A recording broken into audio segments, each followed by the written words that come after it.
Okay, man. Okay. I hope we're coming in nice and clear. We've been our Streamlabs have been upgraded, and this is like a on the fly test at this point. How you doing, buddy? I'm doing great. I'm doing great. I did just check on the stream on my speakers and everything. You're coming in clear. Sounds good to me. Okay, great. Okay, good. Always worried about that. When you ever get those whole prompts, like, "Oh, we have to update your thing." It's like, no, everything's perfect. Leave it alone. Nothing you upgrade will make anything better. And now it is broken. And now it is broken. Uh, yeah. So right now, that's one of the reasons why we do Streamlabs over here because StreamYards, whew, that's had a week, hasn't it? Yes. Everybody's been complaining about it. It's been a nightmare for a lot of people. So it's just how it is. Can you imagine though? I feel bad for both sides of that, right? Because Yeah. it's not hard to throw a wrench into something that so many people are plugged into. Yeah. So yeah, it just sucks all the way around for sure. But yeah, it looks like we're doing good tonight. So It does. We got a good stand up conversations primed for everyone out there listening. I hope you all had a good weekend of sorts. We got Father's Day tomorrow, so I want to wish Happy Father's Day to all the cool dads out there and to all the kids Definitely. out there who have great fathers. You know who you are.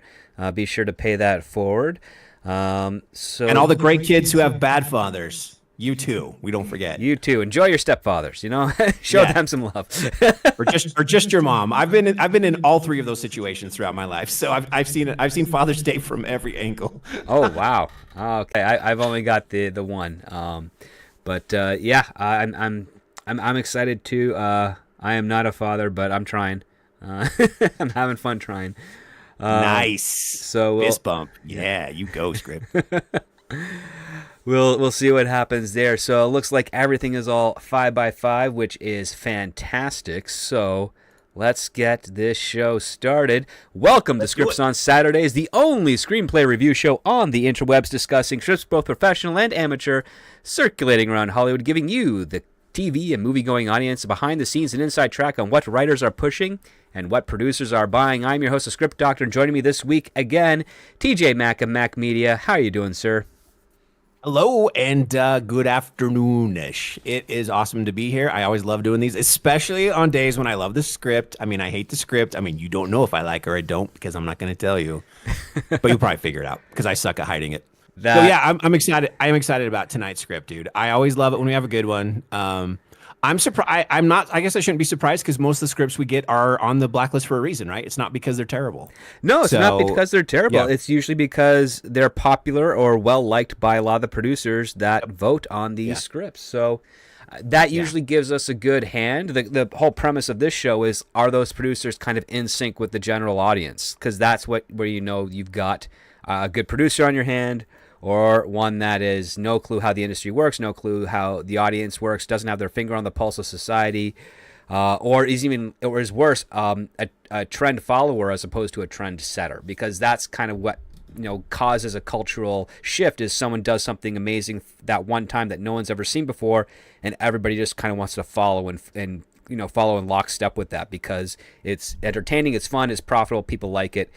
And that's a big risk to take in a studio system like Hollywood, which for the last two generations has become more corporate than a balance between art and business. So Yeah. Mostly boring, but we do get the gems here and there, which are awesome.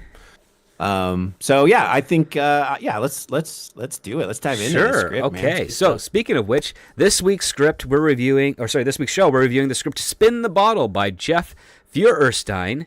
That's an interesting surname there. And this script, Spin the Ball, came in at number 56 on the blacklist from 2024.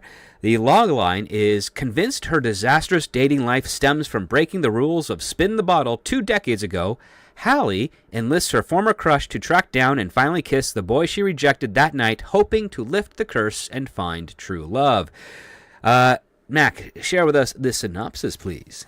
Yes, the synopsis. So Hallie Walker chases a cure for her cursed love life, tied to a 7th grade spin the bottle snub of Bill Dingman. Teaming with old crush Zach Lennon, she battles cringeworthy memories and romantic flops to track down Bill, now the slick billionaire Will Healy. But Will kissing Will rewrite her stars or spin her into uncharted chaos? Ooh, all right. So, first impressions, Tej. What was your first impressions for at least the first act here? How was the setup? Did you dig the characters? Did it feel like a throwback to about 2 decades ago with some of the dialogue? God damn, that's a leading question. So I would say this. I love the opening. I love the energy. I loved the pacing. We open with Hallie at work at IKEA. This is by the way, obviously this is a rom-com, which we don't get enough good ones, much anymore. We're talking about this in the green room, but so yes, I love the opening. I love the dialogue. We open with her and her assistant. Well, we open with her and her friends at the party. The whole kiss, spin the bottle party is the opening. Oh yeah, I'm so sorry. In my head, okay. The opening scene was in present time, and then we flash back. But you were right. It starts in, was it 7th grade or 8th grade? I can't Seventh remember. or eighth. So this is what's always weird with me because me and my peers, when we entered high school, our average age was between 13 and 14. But all these scripts I've been reading recently that have high schools, they have the kids 13 or 14 in like the 7th or 8th grade. And that just throws me off because it's like they're starting school at 7 as opposed to 5 and 6. So I'm like, what is going on here? Yeah, because there was a huge change here in the States between junior highs and then middle schools. Okay. So when that happened, which was, I think, around the mid 90s, somewhere in there, the grades shifted 1 year. Versus because junior high used to start. Oh man, now I'm gonna be like the 6th grade, right? Junior high be 6, so 6 and 7. Middle school now is 6th, 7th, 8th. Yeah, and then 9, 10, 11, 12 is high school, right? But junior high used to go through, I believe, 9th, and then 10, 11, 12 was high school. But now I'm even second guessing that because it's been so long. But it did shift a little. But in the script, it's described as 7th graders. Yeah, right in the opening. So yeah, they're all jumping around. They set the stage with all the stuff you would expect at this time. It's like the early 2000s. It says May 20, 2000s and something. So we're somewhere. I kind of pictured it early 2000s, right before 2005, probably. Yeah, it's that peak Mario Kart, first generation Mario Kart era type of thing. Yeah, Mario Kart 64, Live Strong type bracelets, and puka shell necklaces. Those are the seashell necklaces, if I remember right. So this everybody wore for a while. If I remember correctly, this is like the post Tamagotchi age, right? Yeah, and then it's also described one kid wheels through the house on wheelies, those annoying sneakers that turn into skates as he rolls past. Yeah. So on that, was that the ones where you pop the wheels out and they each had 2 rollers, or were those the ones that had the rollers on the heel? That's part I wasn't quite sure. I don't remember. I don't know. They were I was a little ahead of those, so that was after my time. So I'm not too familiar. And also my godchildren were not old enough to be interested in that yet because they were still learning to walk by the time those shoes were coming out. But yeah, we kind of set the tone with some of the popular, clothing items, video games, all the pop culture stuff that you're going to see at that point. And then we're introduced to Hallie Walker. She's 13, cute, but definitely not the knockout of the class, stands awkwardly in front of a table of snacks, eating a Polly-O string cheese. So I do remember when string cheese suddenly it was just everywhere overnight, it seemed like. Yes. You know what else is kind of interesting? Of all the candy that they're showing around there, one thing that caught my eye was Twizzlers. And Twizzlers is a Canadian licorice. Is it? I did not know that. Yeah, and I remember like when I was working at Blockbuster Video back in the day, we had a couple of Americans visit us, and they're looking at Twizzlers and they'd never seen them before because they're familiar with like just general licorice, right? Like Red Rope licorice or what have you, and not Twizzlers. And I thought that was weird. And I think they were from like Oklahoma, is that they said. But it was the weirdest thing because I had to circle them a couple times to see if they were high because I'd never seen a couple of, late 20 adults just staring at confection Twizzlers for like 5 minutes and talking about like, what is that? And then asking people. Insane. And I'm like, I did not know that it was it limitedly sold in the United States? I had no idea. No. I thought people just knew it. I grew up in Podunk, Idaho, and we had Twizzlers everywhere. In fact, my favorite Twizzlers licorice growing up was the chocolate ones. I love chocolate Twizzlers, dude. Yeah. Love those. And there was always a debate in school. Like, do you like, what is it? Red, what's the other licorice red? Dang it. I eat it still. Anyway, there's Twizzlers and then there's the other ones, and everyone would have fights over which was better. Right. Red Vines, I think. Yeah. Red Vines. Yeah. Yeah, so that's weird. You just got some weirdos in there if they've never seen Twizzlers before. My girlfriend loves Australian licorice. You ever had any of that? It's very like thick and chunky, and it comes in all sorts of flavors, from like watermelon to like raspberry to like Ooh, no.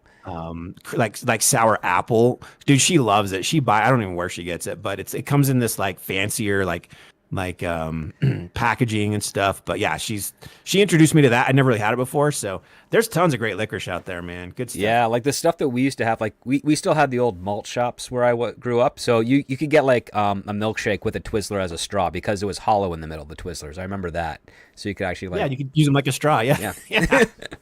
Yeah, dude, I remember doing that. That was That's way awesome. better than the paper straws that we got now. Just give more candy. And speaking of sucking stuff down, we have a smallish kid that's also at the party, and he loves flavor ices. In fact, green ones. And he's there with a tongue and mouth that are just coated in bright green. And he's right there across the table from Hallie, and she kind of looks away because she's not into this dude, because for obvious reasons. Well, and this is important. This character is important. Yeah, because he's covered in green. Like these are the green ices are also like green freezies for the other people that know. It's just like colored liquid in a clear plastic tube. You throw it in the freezer, it solidifies, and you just munch on that on a summer day. So this guy kind of went to town on them, and he's got like not just a green tongue, but lips and like green all over the lower half of his face and chin. So yeah, any 13-year-old girl that's kind of on the cusp of wanting to be mature is clearly going to look at that and be revolted. Yeah, man, I'm just thinking about when I was 13, 14. I did not feel 13 or 14. I felt like I was like 20 at that age, so funny. So much you read pressure. this stuff now and you're like, you're just a dumb kid. But I'm looking at this going, man, I felt a lot older. But anyway, so we're at a party. The girl, some of her friends come over. They're talking about pranking 1-800-mattress, on the landlines, and that's how it was. Jumping on trampolines while they're trying to watch like. So this is the other part that's kind of clever. They established right away that Hallie has a crush on Zach, and Zach is listening to music on big headphones that are plugged into an iPod, and he's just dancing erratically. And he's kind of cool. Like, for a 13-year-old, from the girl's perspective, they refer to him as like hunky. And Hallie's just really got a crush on him and hoping that she kisses him for this somehow and becomes the girlfriend-boyfriend type of thing, which is very cute and innocent stuff. And they're doing this as they're jumping on the trampoline to get a better view of him dancing, and they have no idea what music he's listening to. And she thinks it's Nickelback, which is very funny because nobody should be listening to Nickelback at that age. I agree. I concur. And I love a lot of music. Nickelback was always rubbed me the wrong way. But there are Nickelback fans out there. That's fine. That's fine. So I've been to parties like this, right? I remember them. I remember middle school parties. And this actually seemed like a smaller party for me. I remember way bigger parties going on. But still, I get it. I get the energy. I remember all this stuff. Good times. iPods were around. They'd just been, I double checked this because I'm like, man, when did the first iPod was like 2001. Yeah. So very early. And the first ones were expensive. They didn't do like the Shuffle and the Mini and all those other ones till a little bit later. So the first iPods you have to double check. I'm sure, just check anywhere. But I think they were around $300. They were pretty expensive. They were pricey and they were very limited because I remember how bulky they were too. Because you could get the MP3. They were big. MP3 players at the time that were a lot smaller, and they just couldn't hold as many songs. That was the big difference to them. It's like you could have 3 or 4 albums on an iPod, but only you could have like maybe 20 or 30 songs on an MP3 player at the time. Yeah. Oh, yeah. You nailed it. I remember I had a the coolest one I had. I went through several of them, but I had one by Creative Labs. And back then, as a PC guy, right, I built PCs all the time. Creative Labs made all the best audio cards for PCs. And they made this little MP3 player that doubled as like a key that would go on your keychain. Right. So you pop the end off and you could plug it into a USB drive and and it held like 18 songs, dude. Like 18 MP3 songs. And I was like, that's okay. I'll put one album on there. I had a whole album in my hand, right? Compared to a CD. It was just like, it was the future. It was amazing. And then when I worked in radio, I did a lot. People don't even remember these, but I used a lot of mini discs, and mini discs were amazing. The like Sony mini discs, right? Yeah. Yes, dude. And they were better quality than MP3s. They wouldn't skip like CDs did. And they just had this really short window, and they're very expensive, so it never took off. And they didn't have a chance to, because I remember selling those side by side. I would sell every once in a while. I'd sell one of those mini disc players. When I worked at, are you ready for this? Circuit City, a long time ago. Yeah. And I remember talking to people, and it was like, I remember when the iPod came out, and I remember when we were still selling some of those mini disc players, and then there was the what was the big one that Microsoft did? Microsoft was competing the Zune. with the Zoom. Yeah. And those were that was it. I remember those being on display, and people like, oh, what's this? What's that? What are we doing? And oh my God, how far we've come. So good times. I loved all of this. I feel like they captured the writer captured everything in here perfectly. The girls thinking he was a hunk. Did you pick up on the names Zach and Kelly? Maybe I only picked up on those two because I'm not kidding. As I was reading this today, my girlfriend was watching Saved by the Bell, and I'm like, wait, we've got Zach the hunk, and then we've got Kelly, the girl that he kisses. Sorry, a little bit of spoiler here, but she's the one that the bottle lands on and that he kisses. At the park, right. Because Kelly's described as the girl who basically completed puberty at 12, so like she's already looking like an adult. And all the other girls hate her because she's the hottie that all the guys are like, oh, look at her. Yeah. As we would have said back then, oh my God, I just had this come back into my head because we are in nostalgia mode. She was the hottie with the naughty body. We said that all the time in middle school when I was a kid. I remember that. So Hallie does not like her because she's like the pretty girl that's, in fact, at one point she eyes her up and down, and we get into her thoughts, and she's just like, she hates this girl because she's like got the figure, right? Yeah, she's already grown up and all the guys are interested. And it's funny that you bring that up because a couple of weeks ago, like summer just finally arrived in Canada. So I'm hanging out with some of my friends, and we're all like late 30s, early 40s, and of course there's a group of high school girls. And we can tell that they're high school girls because there's the teacher, taking them out for like type of those school trips, before graduation happens and whatnot.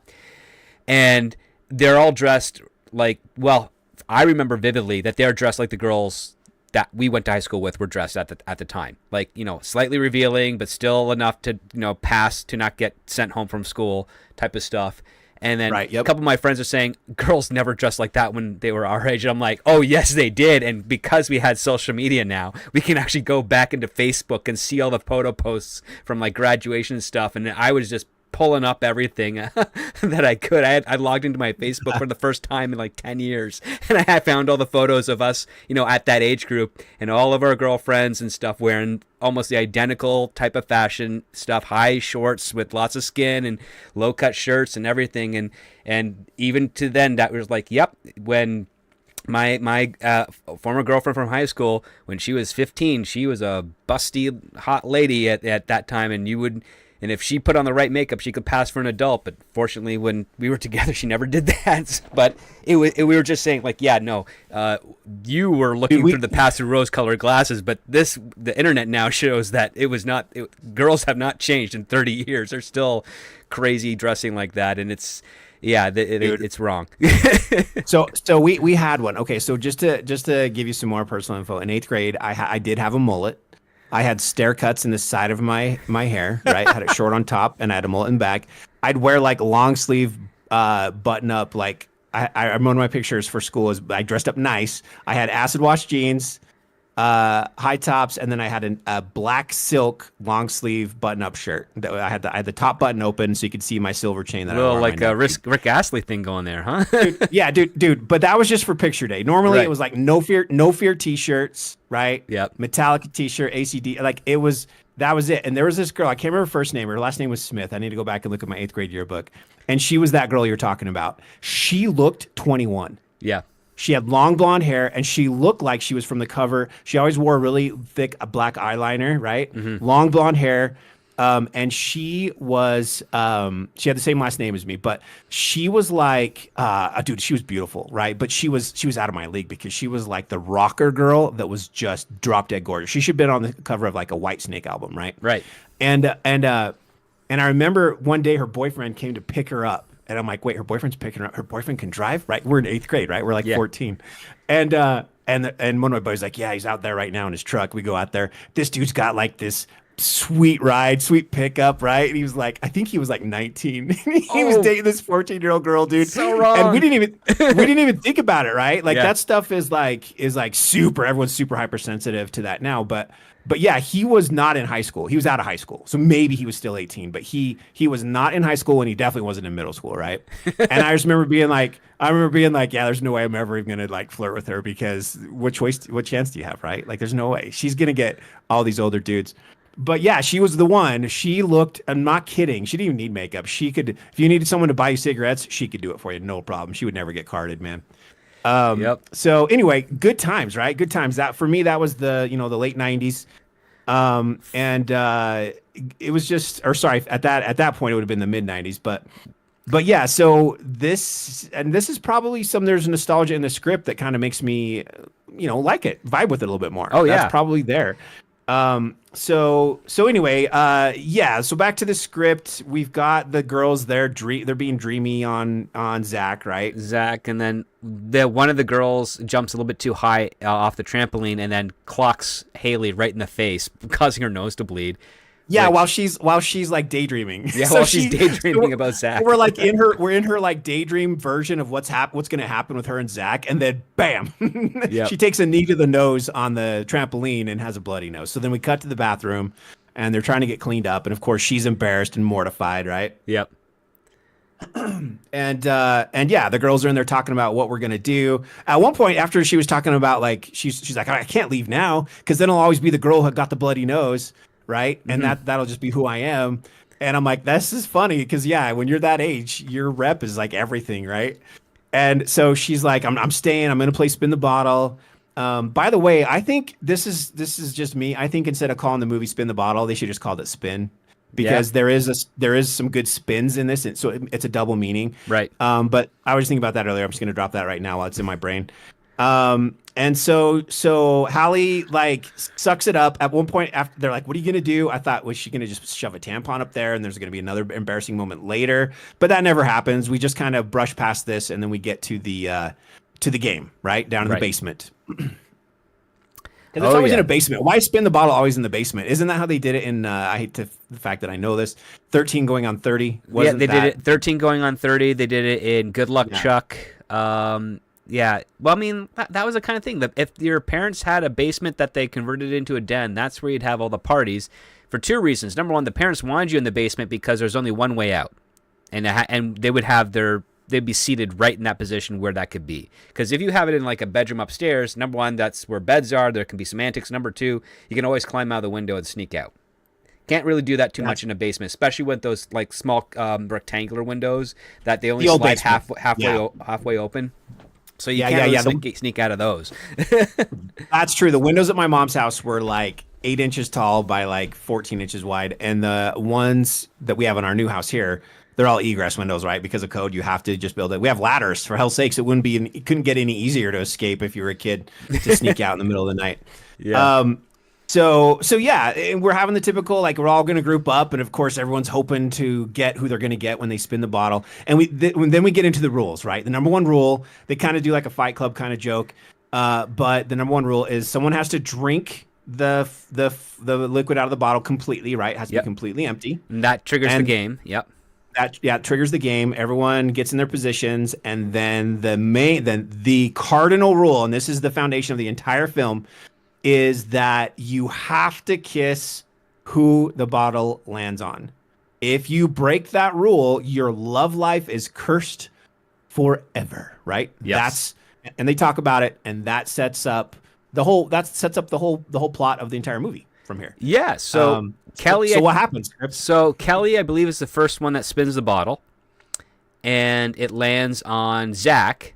So, and that kind of hurts Haley a little bit because she's like, she wanted to kiss Zach, but Kelly and Zach kiss, and then it goes through a couple other turns, and it gets to Haley, and she spins the bottle, and it lands on the kid with the freezy green stuff all over his face, and as she's about because of course it does. So as they're about to go together, she freaks out and says no, and of course the kid with the green stuff on the face like freaks out and he runs up the stairs crying.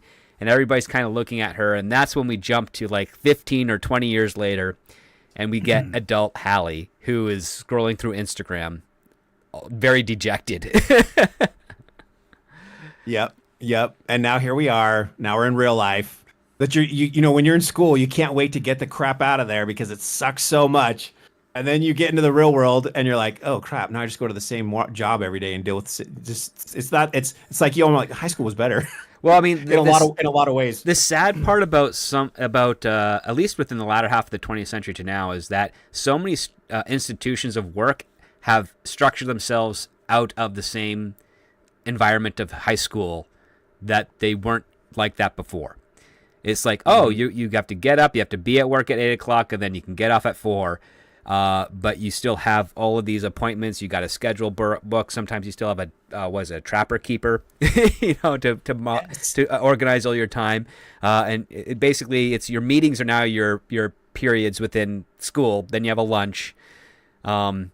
That is the only difference being is that your lunch is never as long as all the other periods that you went to. So basically, you have all these meetings, then you got your lunch, and then you go back to your meetings where you're doing all your busy work, and then you end up forming identical social structures within the corporation that you probably had in high school.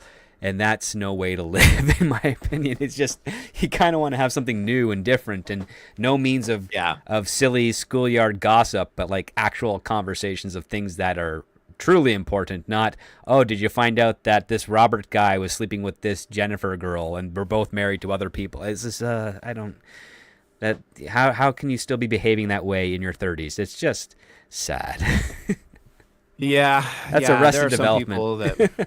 Yeah, exactly. Arrested Development, failure to launch, whatever you want to call it. I mean, that's why I like hanging out with a lot of IATSE crew members, because they're carpenters, they're electricians, and they're plumbers, and they work for themselves, or they work for a company that they are contracted with, and they don't deal with any of that stuff. They're like, we go to the job, we do the job, we go home and have fun with our family and kids and play and stuff, and don't have to worry about that office. Those are my people. Yeah. those are my people for sure. So what'd you think about the match cut? I loved it. I loved how it went from her being like Kelly being like, your love life is cursed forever, and then boom, she's, it's 20 years later and she's got the same look on her face, right? Like, I thought that was good. Let's just get into it, right? Let's not get wait right around into it. She's searching Instagram. She sees someone like professing their love in a bomb shelter of some sort. What the hell was that? Yeah, I didn't get that. I was like, why a bomb shelter of all things? Like, and they're wearing like masks for their engagement pictures and stuff. And she's like, this is so stupid, and everyone's gonna love it. And I'm like, what? And then didn't she say something like that the New York Times even picked it up? And posted it. A magazine or New York Times picked it up as like something with regards to like preppers and love or whatever it was. Yeah, in a bomb bunker. Like, good heck, man. It was so funny. Yeah, another photo of them posing with gas masks on, Haley, and they get written up in the Times. I hate her. So she says, yeah. And then she likes it. She begrudgingly likes it because you have to do what you're supposed to, what you're expected to do on social media, right? Like, oh my God. Everyone, we should all just delete social media. Holy crap. I think what was also funny, because I actually know people that are in this part of the world, where her job is to mull over 3 napkin designs to try and pick which one is actually going to be the product. So she's essentially a buyer for IKEA, specifically for napkins and tablecloths, and maybe placemats. Like linens and something. Hold on, I'll find her title. Yeah. It was in bold. Let me find it. And so she's looking at a plain white napkin, one with 1 blue stripe and another one with 2 blue stripes. And yeah, to show how boring. And I love that. What a great way to show it and don't tell, right? Yeah. Like, what is she looking at? And you see, it was like white with blue stripes, cream with blue stripes, and like cream with 2 blue stripes. Those were the only differences. And then she like just picks one. And I'm like, she's the VP. God, I can't find it. Oh my God. Vice President of Linen and Things at IKEA. And I mean, like, I know the people in this position, both men and women, and all they do is they spend their entire day looking through various catalogs, whether they're physical or digital. Then they pick what they like, and then they have to write up a proposal to the person that's going to sign the authorization for them to purchase the stuff. And then they have to work on the marketing campaign and the display campaign. And I know these people because my girlfriend works with them a lot. So every once in a while when we have like events, I am stuck in a room trying to make small talk with them, and they're just talking about chandeliers or sofas or linens or rugs or curtains or curtain rods. It's just And it's like there are some people that just care about this, and they completely forget the fact that I am a typical straight white male who happens to like writing. That's not it. If it's clean, I don't care. Like, I don't care if it's a curtain. But it's not those things at all. It's that you're a normal human being, right? Like 99% of the population don't care about that. I would want to stab ice picks in my ears if I was in that situation as well. I'd be like, no, let's talk about we can find common ground. I don't care what it is, but let's find something we can both enjoy talking about. Right. I found, so VP table linens, IKEA. That's it. So table linens, anything like that. That's table and linen. Yeah. And so there's some jokes coming later from who I feel is my favorite character in this script about this stuff, and he nails it on the head. So she leaves work, right? Because Stella, we don't need to talk about Stella. It's not a big deal, right? She goes home a little early, right? Yeah, it's a long weekend. She's like, let's call it a long weekend. Let's go home early. Tells her assistant to like get all the PowerPoint presentation ready before he leaves, and then so she's off. So she's got, she's in a good position. She's a vice president. Sure, it's a smaller department. And then that was Evan. Sorry, I was mixing people up. Evan was her assistant, and then Stella's her neighbor. We're about to get to Stella. That's right. Stella is her neighbor, who's like 40 with like an 8-year-old boy, and she actually because she heads home early, she checks her mailbox and runs into Stella and her 8-year-old kid. And why is Stella irked with Hallie? Okay, well, let's just say this: the first words out of Stella's mouth to Holly at the mailbox is "the mouth on you." And Stella's like, I'm sorry, what? And then Stella's like, I said the mouth on you. And then what happens, Script? And then she's completely lost. She's like, what are you talking about? And this is where Stella starts making quotes of what she is claiming that Hallie has said. And it's like, do you know how thin the walls are? Yeah, I can hear everything. Haley's still confused. She's like, what are you talking about?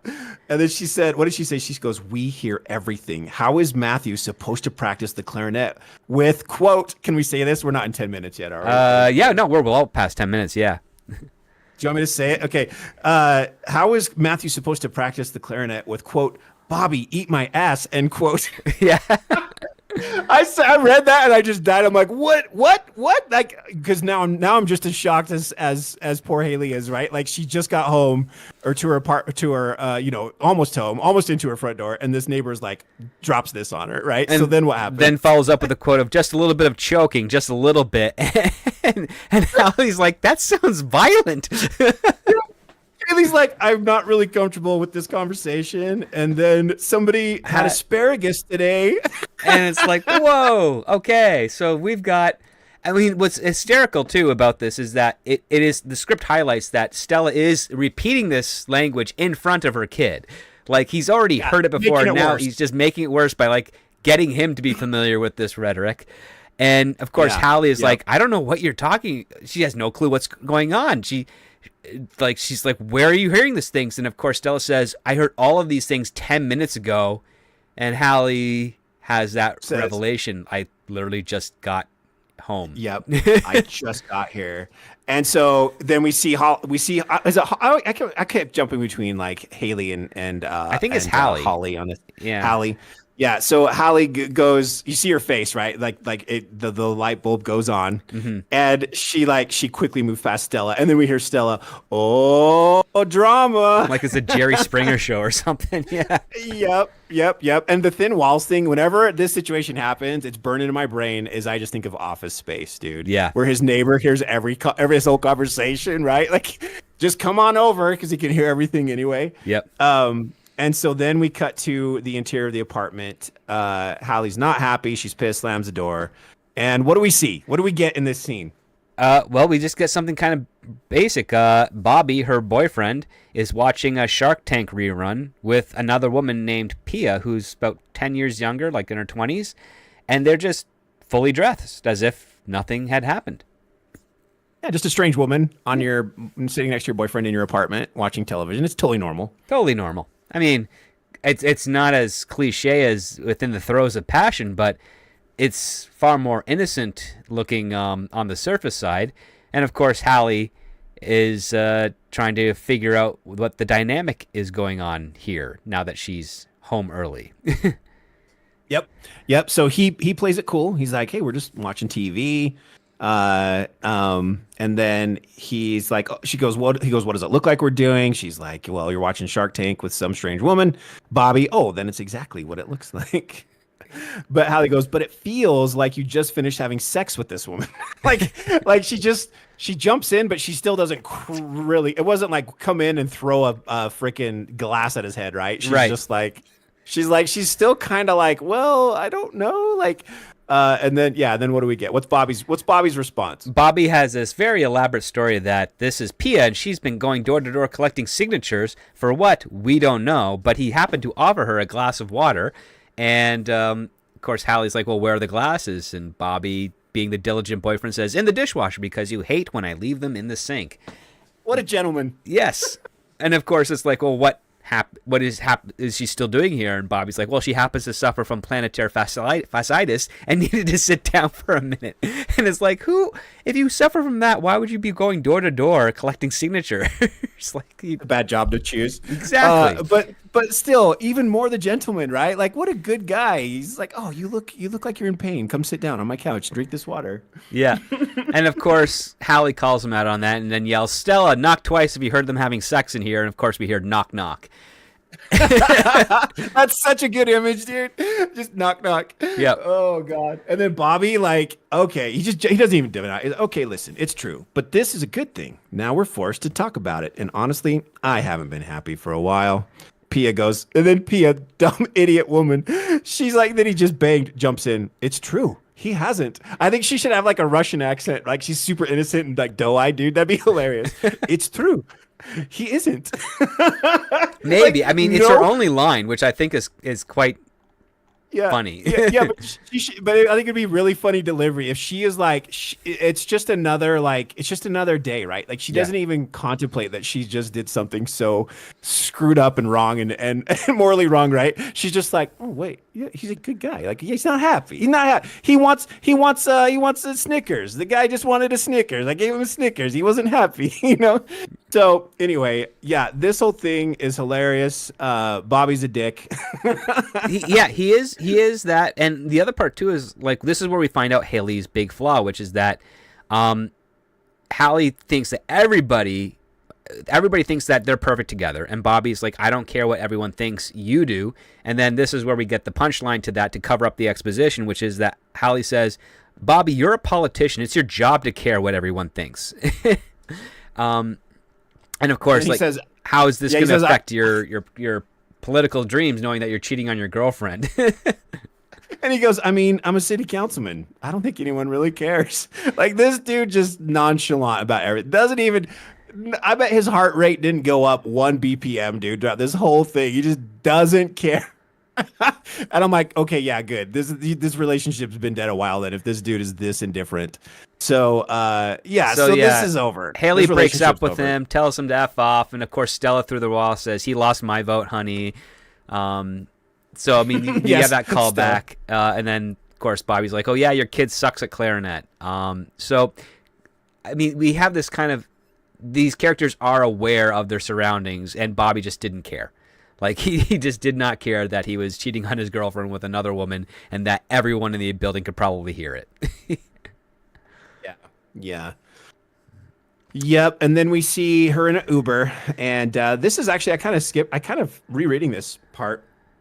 I missed this on my first read through, but she's in the back seat crying her eyes out. Mm-hmm. And she says, I'm sorry I got a little snot on your seatbelt. And then please still give me 5 stars. Right. Out. And I missed that because the seatbelt thing, she does that same thing in her parents' car later. So there's sort of there's some harmony there. So I was like, oh yeah, I missed that the first time.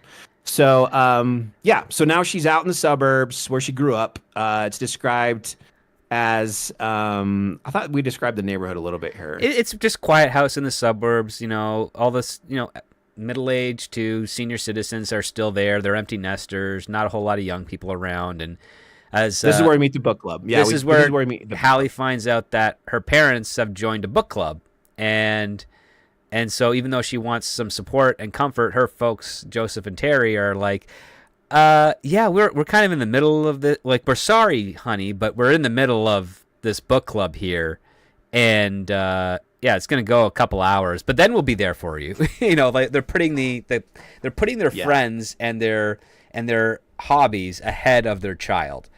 Yeah, because this is very realistic, because she's almost at this point. Holly's probably like almost 40, right? I think they're trying to cheat and make her like 30, because if it was 2000 and something and there's 13 there, and we're going like 15 to 20 years, probably like mid to late 30s. Mid 30s. Yeah. Okay. So yeah, mid 30s, and so they're kind of like they really reminded me, if you've ever seen Easy A with Emma Stone, it really reminded me of that vibe of her parents, where they're just like playful and just kind of like wishy-washy, but yeah, we love you, but we're kind of like whatever. They were kind of like that, but then even more so, they were more like, yeah, but we also are living our own lives, so you are we love you, but we're busy, kind of a thing. And so I just love that. I loved how they're like, yeah, we'll be there for you emotionally in about 3 to 5 hours once this is. And I'm like, geez, but did book club just start? How long has it been going? That was my first thought. I'm like, 5 hours max? What? Well, I loved how he first introduced book club with this is the opening for the book club. And I'm like, this would be fun to write as a writer, right? Because you're like really hitting it on the head. Obnoxious book club member is saying this: one of the quintessential devices the author uses in his works is the way he takes inconsequential characters from the onset of the story and brings them back at pivotal scenes in Act 3. And I'm just like, Jesus, really? Yeah.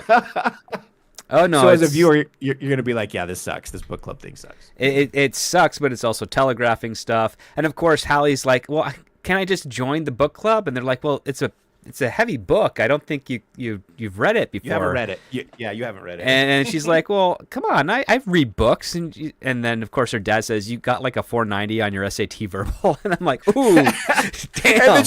And then her response is, Dad, I just broke up with my boyfriend. And he's like, well, you didn't tell me that.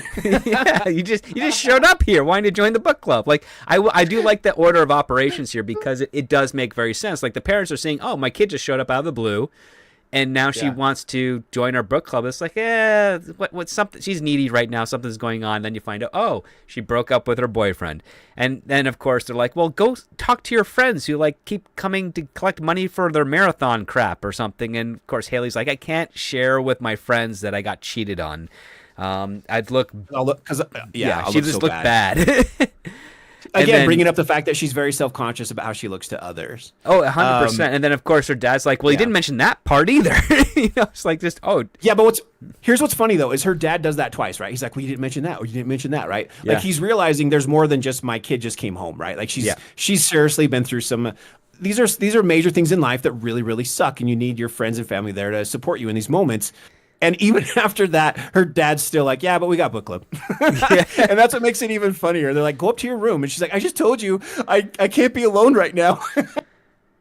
Yep. And anyway, you get the right actress for this, dude. This is going to be hilarious. Like, well, I mean, if you get like Eugene Levy for the dad, that he would name it, he'd just like, oh yeah, we have book has like 3 hours. And then Terry, the wife, is like 3 hours-ish, 3-ish hours. Joseph, 4, maybe 5 tops. They just keep on extending the time. Yeah. And then next thing we know, we cut to the interior of a bar. So she bailed off. Clearly, she left the house. Yep. She walked down to the local bar, close by bar. And this is our next scene at this point. Of course. And of course, she's like, do you have a wine list? And the bartender's like, well, this ain't wine country. We got red, which is red in color. And then we have white, which is more of a yellow color. It's like, that's what you want from your liquor licensed bartender. Is he only knows that about wine. Everything else is just, probably straight up, easy liquor like, vermouth and vodka and gin and all that. He should have. I would have drowned that out a little bit more, and I would have said, and they're both in a box. Yeah. On the bottom shelf, and he could have like gone over his shoulder. You just see him room temperature on the bottom, right? Yeah. Like, yeah, we get it. It's a bar, right? It's not fancy wine country. So that was good. Sometimes when there's filler dialogue like this, it's just stupid. It doesn't feel good. And this was like, yeah, okay, it's another little funny. This thing. is really it sets the whole atmosphere. It sets the atmosphere because it's trying to put Haley in the dog pound of sorts, like make her the underdog. Really make the world around her just keep crapping on her. And even then, as she's like, okay, I'll just have some high proof gin on the rocks, and then some guy at the end of the bar is like, yeah, put that on my tab, Tommy. Of course, Haley Hallie Yeah, wanting to so be hold like, on. nope. So the description is all caps: older, disheveled, in bad shape. That's it. We don't hear about beard. We don't hear about beer gut. There, it's just that's it. So it's very, very open to interpretation what kind of shape this guy is in. But Yeah. yeah, older, disheveled, in bad shape. And it's funny that the writer used the term older because he's the same age as her. But I think he put older because in our brains, when people live hard lives, they make bad choices. They look older than they are, right? Yeah. So I think that's why this is here because he's not older than she is.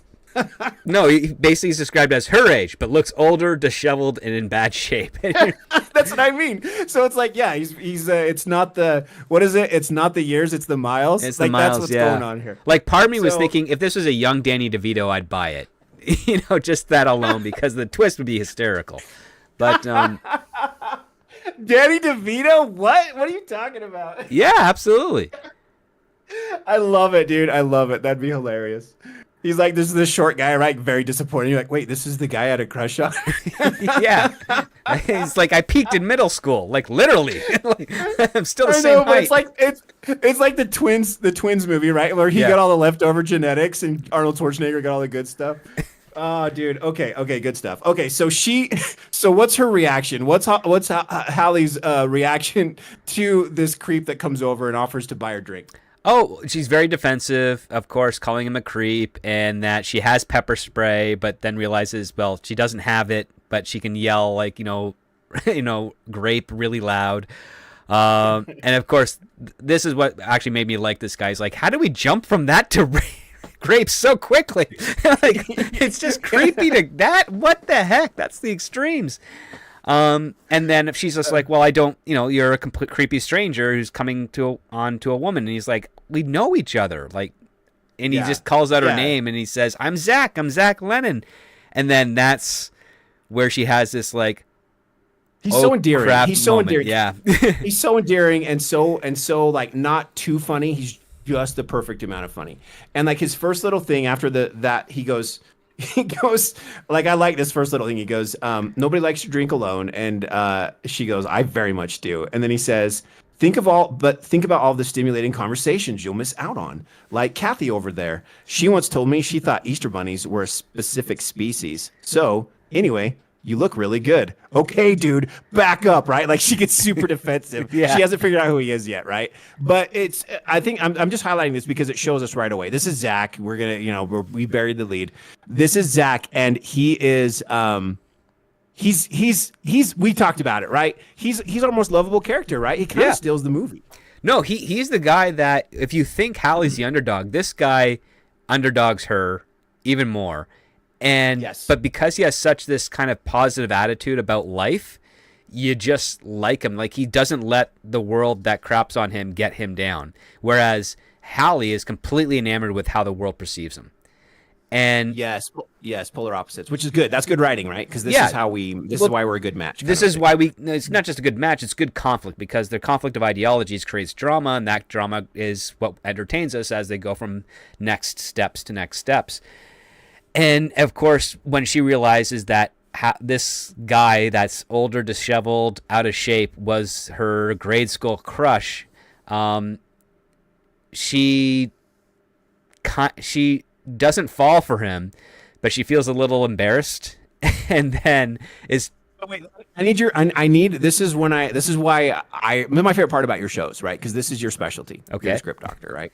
So the line in here where we see the between dialogue, Zach Lennon, right? Then it says, that's right. This was the guy of her dreams from the opening scene.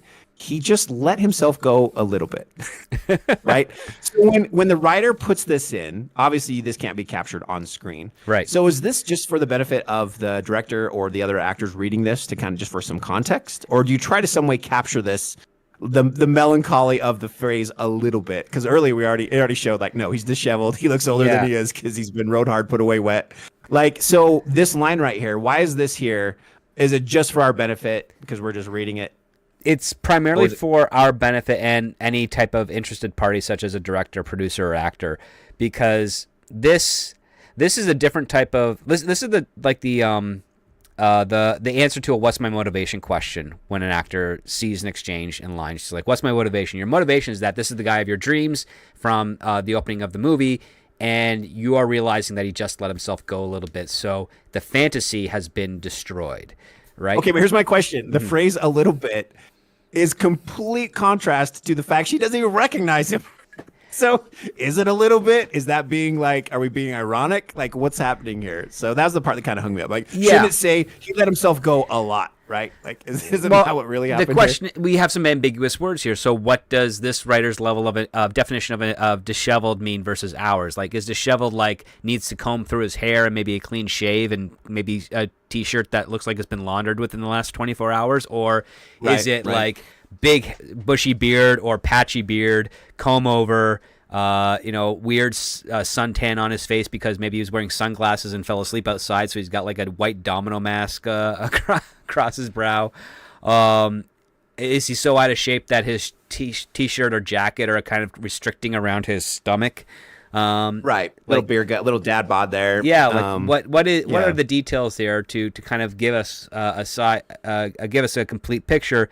In this case, I think the writer pulled back a little bit out of fear because he knows that he is trying to, like, again, this is the schoolboy crush from Hallie's childhood who she desperately wanted to kiss on that night, and now he's back, and it's like, I think the writer was too afraid to make him look repulsive enough for her to entertain the idea that he's not on the table with regards to as a dating option in her now that she's because we want that, right? We want to wonder, like, maybe are they going to rekindle? Is it finally going to happen, right? Yeah. And so that makes sense. That makes sense. And even her response, she says, "Zach Lennon, holy shit, you look holy shit." Like, that's it. That's all she can say, right? Yeah.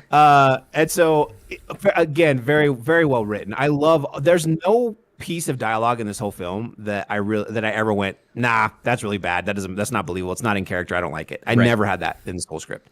So I love, and in a rom-com you get a lot of dialogue, so that's saying a lot. There's a lot of opportunities to screw it up, and this never did that for me. I loved it, and it's also not overly done where you're just stuck in a scene forever, right? Like, let's get on with it. There's a lot of momentum in this where we're jumping from scene to scene to scene to a different location, and so yeah, here we are. They meet.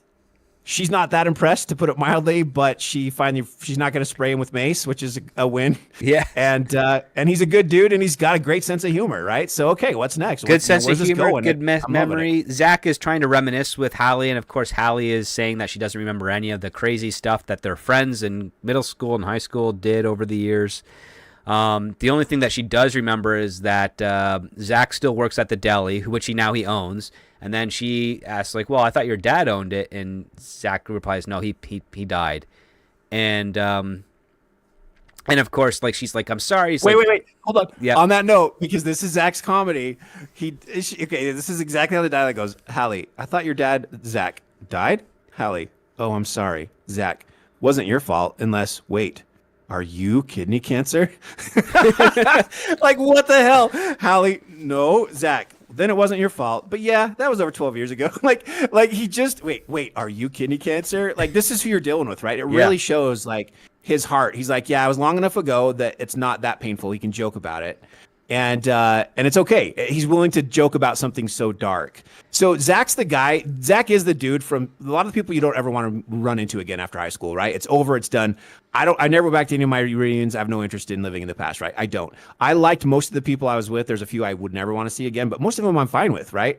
But Zach is the one that if you do happen to run into them at Home Depot or something, right? Mm-hmm. You're gonna have a good time. You're gonna be like, oh, that was a good catch up, right? Versus, oh, I'm so glad that's behind me, right? Zach's the one. He's the exception that you're like, dude, that was good. That was a good catch up, right? Yeah. That's who we're dealing with. This is the one that you would want to run into unexpectedly, and because you're gonna walk away from it being like, yeah, that was fun. That was fun catching up, and. Yeah, so let's keep that. Yeah, momentum. Sorry, let's keep going. The momentum keeps going where we find out that Zach, since his father has passed away, has not really changed or grown up much. He still drives the same 2003 model Congress, 2003 car or something like that.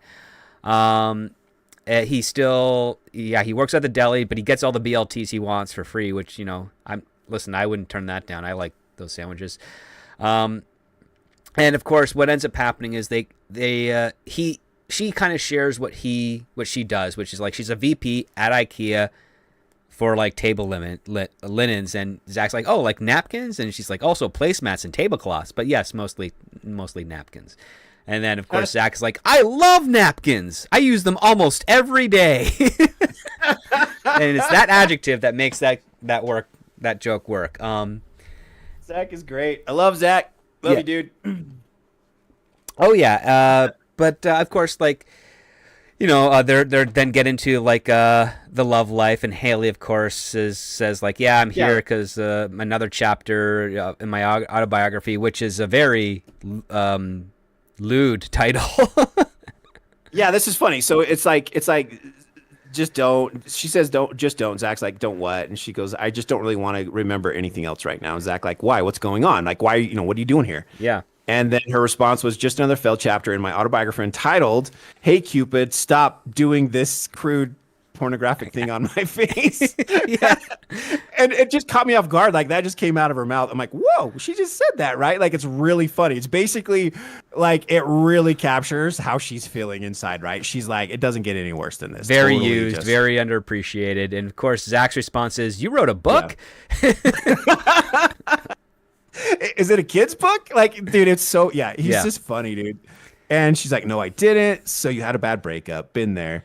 And then we're getting into like, we're getting into the follow-up of the inciting incident. This is where we get to this near call of action, which basically it follows Haley talking about all of her breakups, and how bad they are. And this is where we get into a couple of very quick montages that I want you to share with the audience, because you're perfect energy for these types of things. God, the flashback. So I love a good flashback. I love good cutaways, like Family Guy. I love the rhythm in those in that show. But so she's like, first of all, before we go into this is her open. This is how she starts this setup of these flashbacks. She's talking to Zach and she says, I've never had a good breakup. Just one bad one after another. Shit sandwich after shit sandwich with the occasional shit salad because carbs. So you got to take a break from the shit sandwich and just have a shit salad because, you know, you got to keep the waist trim. Yeah. So if you want to date again, you got to not be a fatty, right? You don't want to be fat from all the shit sandwiches. So now we flash back, boom, interior limo years ago. Hallie, 16, is fast asleep in a prom dress, also wearing a prom king crown. Next to her is a guy with a tuxedo jacket on his lap. Hallie, like this is her voiceover. Like how jealous everyone was when my boyfriend was crowned junior prom king. So jealous that Alicia Harper gave him a hand job under his tuxedo jacket on the limo ride while I was asleep. And then the camera pans back. Next to him, girl, Alicia, is giving him a hand job underneath that tuxedo jacket. Oh, God. Can you imagine at that age, dude? And you know she didn't find out about it until like a week later, right? Like it just. Or when she woke up afterwards and was wondering why her date isn't gonna put his jacket around her to keep her warm while he walks her to her home. Well, we find out a little bit later we had a something about Mary situation. Only instead of in the hair, it was in her corsage. Yeah, like it's just. I mean, that's terrible. It's just terrible. Like you feel so bad, but it's so funny because it's so dark, right? Like it's good. It's good. And then we see another flashback, exterior college docks day. Hallie's back is to the camera as she talks to a muscular guy in an all crew gear or etc. Hallie, and in college, I was with the captain of the crew team. Reveal, Hallie in an eye patch. Hallie, but then he said he couldn't take all the pirate jokes after I had to wear an eye patch following a sex injury when he pulled out. When he came into the condom. Oh God. So it's like she in her own mind. This is what's really funny this is her voiceover in her own head, right? She's reliving this. Yep. And in her own mind, she edits it. She like edits it, makes it sound better than it really was. Like, no, he wasn't. The original, what really happened is he pulled out. But in her mind, she edits it and she's like, oh no. I mean with the condom, right? Like, so I just found that hilarious that as a writer, that's a whole extra level of detail that you're like, I'm gonna rewrite my own past because it's already bad enough. You know, I wasn't making that bad of decisions. Like, it's just funny because it shows that she's still trying to compensate for how bad it really was, right? It's hard to live with. Yes. And I thought that was a really nice little detail. Well, I mean, she's about to be honest with what happened to her eye, which everybody over the age of 21 will know exactly what happened to her eye. And then because she's recounting these stories to Zach, she's just like, that's a bit too embarrassing, so I'm just gonna do a quick edit. And then she pivots right into, and then I thought dating a Hollywood actor would be so exciting until I was ironically ghosted by Haley Joel Osment after like 6 dates. And okay, so this is the kid from The Sixth Sense. If you don't know who he is, right? And so that's the irony, is that it took 6 dates instead of 6 senses for him to just disappear and ghost her. So she's like, it was ironic. So she actually went on 6 dates with him. I thought that was hilarious too. A nice little a little thing, because she was like, this is it, I get to date an actor, and then nope, he just ghosted her. I did find that Zach did a good question. He's like, why is that ironic? And of course he's like, never mind. And then Zach explains it, because he's like, well, it would be ironic if Bruce Willis ghosted you because he was the dead the whole time. Wait, have you not seen the movie? Because that was a big twist. And she's, of course, freaks out. Everyone's seen the movie. Yeah, at the worst possible time, Zach is like correcting her on the definition of irony, right? Yeah. Like, and that's just Zach. That's just one more thing showing that he's listening, but he's also like wants to mess with her, like kind of poke at her. Like she's revealing these raw things she went through, and he's just like poke, which that's what a good friend does, right? Like, and exactly. And then this is where Zach kind of, he's asking like, is that alcohol's, I guess, not working because you're still remembering stuff? And she's like, yep, I guess so. And then he brings up, hey, remember that time at Chrissy Cleary's house party when we played Spin the Bottle and you broke the super serious rule? And she's like, kind of. And Zach's like, I think that's why you're cursed. And of course, Haley's like, I'm not cursed. And then, of course, he's like, you said Cupid continuously ejaculates on your face. And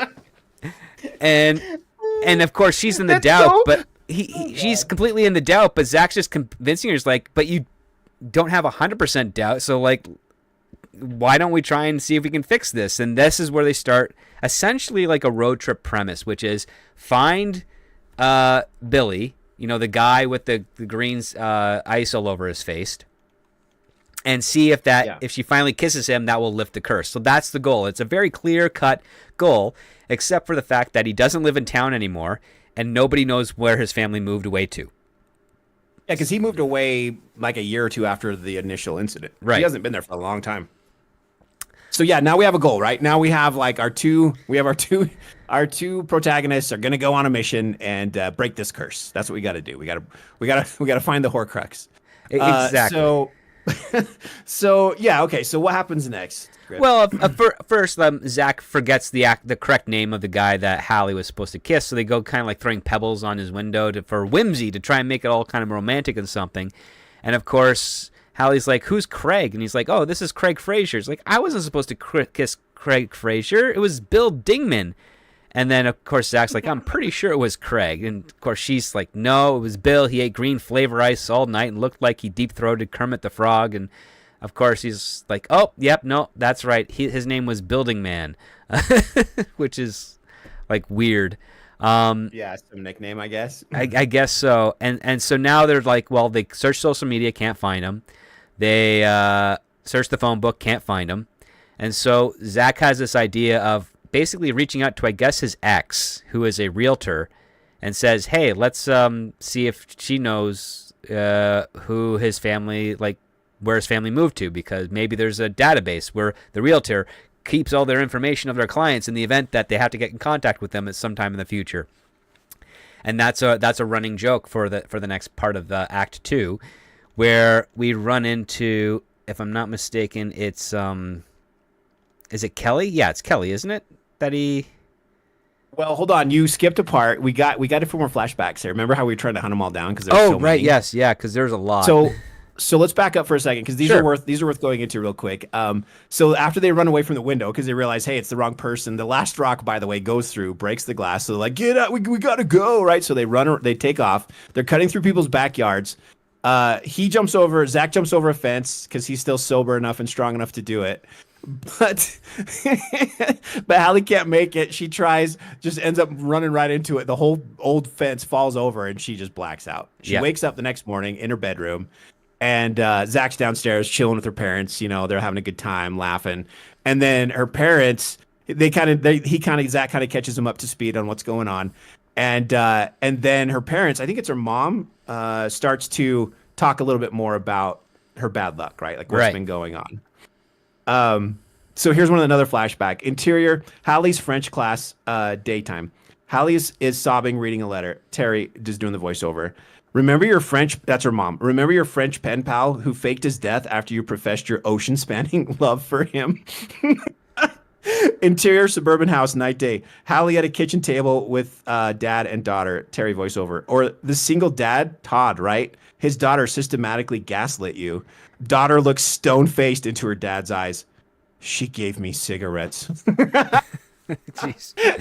Yeah. So she's dating this single dad, and the daughter hates her. So she straight up lies to her dad and says that she gave her cigarettes. And then we get one more flashback. Interior limo night. The scene we saw play out earlier, and this is her dad this time.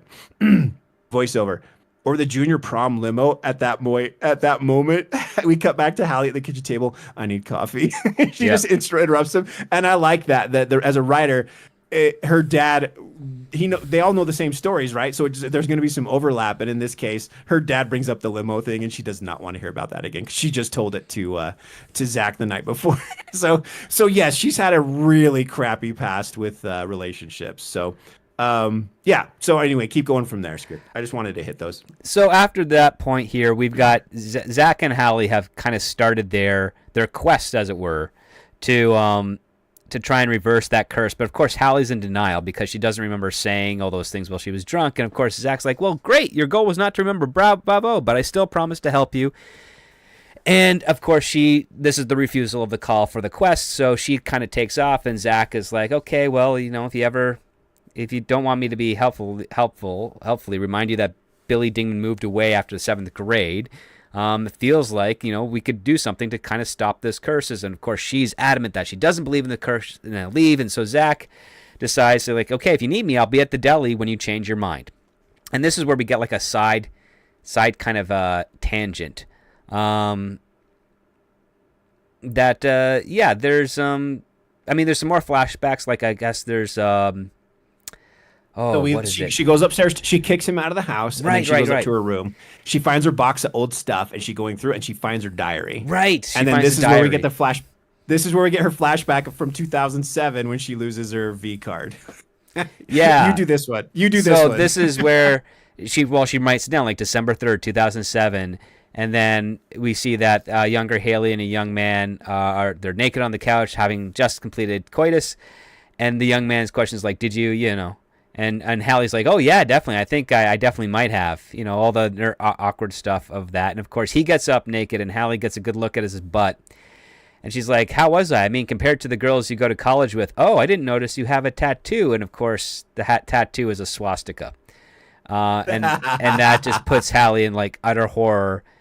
And then that goes into, of course, what considered right now a modern-day cliche, which is you open the laptop and you Google search your affliction of sorts. And so she's starting to look for spin the bottle curses, and all it is just a bunch of YouTube videos from like 13-year-old girls or a middle-aged man from Boston or a French teenager, all talking about weird stuff such as like, okay, well, if you land on the same person twice, you got to use tongue, and if it's 3 times, you got to go to like second base, and then the French teen is doing like foot stuff, and then the dude from Boston is like, the game isn't over until everyone gets a turn and everyone gets a little action type of thing. And then of course she shuts off her laptop and then asks to borrow the car from her folks, but of course they're not going to give it to her, so they get her old bicycle out of the garage, and so she's riding her bike to the deli. And what I would say, a quick footnote, is as she's going through all these, she goes through like a dozen videos. They end, all of these quick things we're seeing, the last 3 of them all end with, but the one rule, right? Yeah. The one rule. And they all reiterate that for to her and to us as the audience, that you have to kiss the person that it lands on. Right. Otherwise you're cursed. And so it reinforces that as we're plodding along through the second act. We're reminded of, this is what's at stake. This is what's caused all of her stuff. This is the source. This is the Holy Grail. We must go find it and fix this wrong that has happened. So keep going. So we now get to see a little glimpse of Zach's life at the deli. One of his old customers is Mr. Blumbaum, who talks about how over 50,000 pounds a year our bagel is just scooped out from various types of delicatessen sandwiches. And it's really just like a non sequitur type of thing where, I mean, it does have this one joke that's actually quite valid, which is as Zach is trying to defend his business and whatnot, Mr. Ballum says, the customer is always right. And of course, Zach's like, I'm afraid that doesn't always apply. And he's like when? And then Hallie pops in and she's like, well, like Jeffrey Epstein, he was a shopper. He's like, he would be a customer. I know, I do like that. She just pops in behind this exchange, and then she just jumps into the conversation with Jeffrey Epstein. I mean, yeah, that's right. Yeah, sometimes evil people can be customers too. That doesn't make them right. So yep. So the customer isn't always right. I found the flaw in your logic. Right. So yeah, this is where, of course, Hallie kind of, tells Zach how she lost her virginity to a Nazi. And that, maybe this curse is real. And of course, for her, it was an accident because she didn't, see the tattoo on his bare butt before getting into the action. But she's basically struggling because she can't find this guy to try and figure out a way to kill this curse. Okay, wait. So the coup de grace with this old gentleman in this sandwich shop is as she tells Zach about she lost her virginity to the Nazi. He's still there. The old guy's still there. Oh yeah, and he hears her say this, and I just picture this old Jewish guy for whatever reason because it makes it even worse, right? Mm-hmm. And he's like, the way it's described is this: Mr. Bloombaum is standing there with his Snapple. He can't believe it. He puts his money down and walks out without taking his eyes off Hallie. So I just see him like walking backwards, right? He's just like staring at her like, yeah, who is this? What is happening? Anyway, I thought that was funny. I could see that being shot really well, where it's just one other subtle thing that just adds humor to like all these situations. She didn't want him to hear that. She hates admitting it. And this poor guy didn't want to hear it. And now he did. And now he's just in this awkward thing where he's like, I just need to backpedal out of this situation. So yeah, we're gonna find this guy, and who does he? Zach has this idea, right? He's like, I think I know someone who can help us, and who is it that he thinks can help him? It's Alicia, one of the girls from the party years and years ago. I guess it's one of his exes, maybe. Maybe, but she's a realtor, and so they're like, okay, yeah, we'll go to this open house and we'll talk to her. And of course, Hallie's like, listen, just don't leave me alone. I don't want to have an awkward conversation. But Zach has already like gone off looking for the realtor. And this is where we get another kind of like quick flashback where Hallie is with some sort of handsome guy. They're holding hands. And, of course, Hallie is like, oh, we are adulting so hard right now. And the guy's like, oh, we are? Like, what's going on? And she's like, I've never moved in with someone before. Have you? And the handsome guy's like, who are you moving in with? And he's like, I'm sorry if you misunderstood. I didn't mean we move in. I just need you to co-sign because I have crippling debt. And you're like, that is like, she is just she just keeps on getting smacked down by, like, she's just made a lot of bad decisions with guys. What built up to that? How do you get that far in a relationship that you're like shopping for houses together, and he thinks she's just going to co-sign, and she thinks they're buying a house together? Like, what's that relationship look like where your communication is that far off, right? Like, that's it's grand non-existent communication. That's what it is. Yeah. So I thought that was another really funny flashback where she's just like, there's not one flashback that I felt was too dumb or cheesy or campy. Like, these are all great. I'm like, oh my God, that's terrible. That's terrible. Okay, so then she snaps out of her little flashback. She's looking at this weird painting on the wall, which in the foreground is a big, ordinary bowl of fruit. But upon closer inspection, there are two horses in the background getting it on. Yep. One is mounted on the other, and you can see their anatomy clearly. Oh, yeah, it's quite vivid. Apparently, it is quite vivid. And, of course, the realtor trying to sell the house, and I've dealt with these types of people, are like, it's a still life. You're like, okay. Yeah, that's not... Yeah, this is called, in sales, this is called aligning. You you become what you think the person you're trying to sell something to is into. You are totally with them on it. You totally are into it, too. And so this is what this realtor is doing, and we know this is one of their old school, people. And so then what happens? Well, of course, she's trying to sell Hallie the house, but of course, this is not really in her wheelhouse, what she's actually looking for or anything.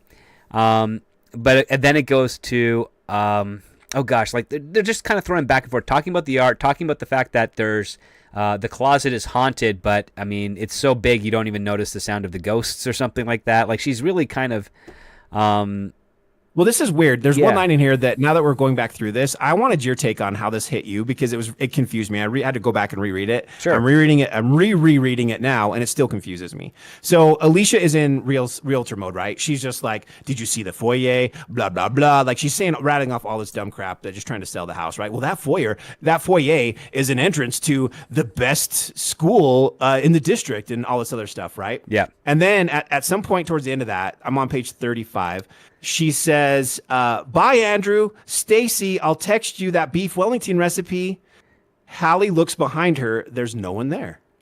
Hallie, right. So, Alicia, this is going to sound weird, but what the crap was that? Was she pretending that it was busier than it was and she was hoping that Hallie wouldn't turn around and confirm that there's no one there that she's talking to? Is that what Yeah, happened? I think that's what it was. I think it was like it was one of those like Will Ferrell moments when he has a cameo in a comedy and he just like says a random name that's off screen and everybody else in the world in the scene is like he's clearly not talking to anybody, so he's just throwing something weird out there. Okay, I just felt like that was a little jarring, but I guess it could work if you shoot that right. But Well, I mean, she's trying yeah, to gauge the fact that there's another couple interested in the house and that they're so well connected that they're sharing food recipes. So that means, oh, maybe Hallie will make an offer that's better than an offer that she's trying to look I can for. see that. Yeah. Okay, got it. So it's like, yeah, these people, we're buddies, so they're probably gonna buy it. So if you want it, you better hurry, right? That's what she's doing. Okay, that makes sense. So yeah, then at this point we get I guess the reveal is made by Hallie, and she's like, "Look, this is who I am. Here's what's going on," and they start to catch up, right? Right, and so this is where basically Zach kind of lays out the bullet points of what they're here for, which is, hey, Alicia, we really are hoping that you could help, help us find out where Billy's family moved to, so that she can track him down, and of course, get this curse done. Yeah. When Zach first shows up, the first thing Alicia, the realtor, says, "Zach, you can't afford this house." Not hello, how you been? What's up? Just straight up, Zach, you can't afford this house. Yeah. And that shows like where Zach's at in life, right? Like, Yep. like in this town, everybody knows like Zach's broke. He's got the deli. We know the deli wasn't very busy when we finally see the inside of it, right? Like, so we're worried about Zach's financials at this point. We're like, is he doing okay? How's Zach doing? Yeah, I mean, And then Alicia confirms that. Alicia kind of gets on the defensive until Hallie says, well, like, she's been catching some unhelpful, bordering on offensive vibes, and then she says, as the VP at IKEA Home Furniture Company, it's my job to put a great deal of stock in vibes. And of course, Alicia gets like worried because, oh my God, you've been judging the couches and tables in my open house. And of course, Zach says she's in charge of napkins, which completely deflates the leverage that Hallie was trying to do. Yeah. Oh and of course, gosh. because Alicia is the girl that fooled around with Hallie's prom king boyfriend, right? So that's her. Yeah. She was the one in the limo that is like, oh my God, it's terrible, right? So yeah, this is really bad for poor Hallie on so many levels. She's like been kicked, which is what you want to do to your protagonist. Keep it crazy, keep the conflict going. Yes, and of course, Alicia doesn't admit what she actually did with the boyfriend. She claims that she kissed him. Of course, Hallie calls her out on that lie. Yeah, and isn't this funny? Because I've seen this too as time's gone by. People remember things differently, and your memories change. And what happens is people who did mean, evil, cruel crap when they were younger, they really do they retcon their own history, right? Oh, yeah. Like, oh, no, they regret. We weren't bullies. We were just playing around. Everyone was everyone enjoyed it. Nobody felt picked on, right? That kind of a thing. Right. Like, and it's human nature, right? You soften what you did so that you can live with yourself, right? You're like, oh, I'm not a bad person. And so that's kind of, I think, part of this, but then it's like, it doesn't take much for Hallie to be like, no. And this is where the line comes in, where she's like, she found that secret sauce on her corsage. So Yeah. she says that to Alicia. She's like, yeah, that's what you did. You gave him a handy, and I had the proof. So shut your mouth. Stop lying. And of course, Alicia says, like, look, even if I wanted to help, do you think my company just keeps some kind of enormous database of where clients move in case we need to contact them or provide a forwarding address or follow up for future businesses and referrals? And of course, we do a smash cut to her repeating that exact same line because, so this is the enormous database. And of course, she's getting it as she's opening it on the computer. yeah, and of course Zach's like giving her all the details, and she manages to find it, but then she's like, I can't share this with you. It's a clear violation of realty confidentiality. Of course, that's not really a thing. I mean, there is privacy, but it not level of that confidentiality. You just don't give out your client's information. Yeah, and then we have a repeat of that where it's like kind of funny. She's like, Zach's like, is Bill Dingman in there? And then Alicia, might be. It was a long time ago. It could take quite a while to dig, and here he is. Yeah. Like, it's just like that. And so, again, kind of funny, just some subtle humor as things are falling together in the dialogue, right? Like, it's good. It's good.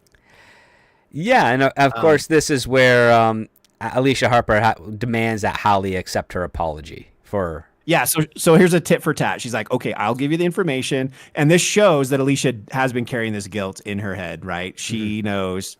And she's like, okay, well, if you'll forgive me and give me then we will, you can have the name, right? Right. And what's the exact quote? What did she want her to say? Because she said, I forgive you, Alicia Harper, no backsies. Yeah. I forgive you, Alicia Harper, no backsies. And then we cut away and Zach's like, wow, that was big of you. No backsies? That means you can't take it back. Right? The stupid crap you said when you were a teenager. And now here you are as adults saying the phrase no backsies. I mean, it just shows the juvenile nature of adults, which, as I get older, every 5 years, I learn more and more intimately that, we're all just playing pretend at grown-ups. We're still feeling like that, or at least everybody else around me is like that. And I'm just like, am I the one that's growing up faster than them? I don't know. It's bad. There's a lot of truth to that for sure. Yeah. So that's the exchange. And it also shows us how not desperate, but committed at this point Hallie is to break this freaking curse, right? And now that we've seen so many of her flashbacks, we're all 110% behind her, right? You break this curse, man. If I was her, I'd never date again, right? Like, I want to know what happens next if I don't break this curse. And so to such a degree that she's willing to quote unquote say the words to forgive this girl that ruined, I mean, that would be very ruined her prom night. Yeah, pretty much. Yeah. Yeah, like right there while you're sleeping, like right next to you. That's cold-blooded, man. So yeah, it's pretty gnarly. But I do think what's funny is that her response to Zach about the no backsies is she's like, well, I had my fingers crossed. It's like, oh, I forgot about that. Yeah, gotcha. Yeah, so we find out that William grew up to become a doctor, and they're in another town, but he's still in that town. So they're going to go on a road trip. And of course, this is where I thought I was reminded of Tommy Boy, because you had David Spade and Chris Farley. They're in the car, and of course, a song comes on the radio, and then they start singing to it, and that's kind of what we have echoed here between Zach and Hallie.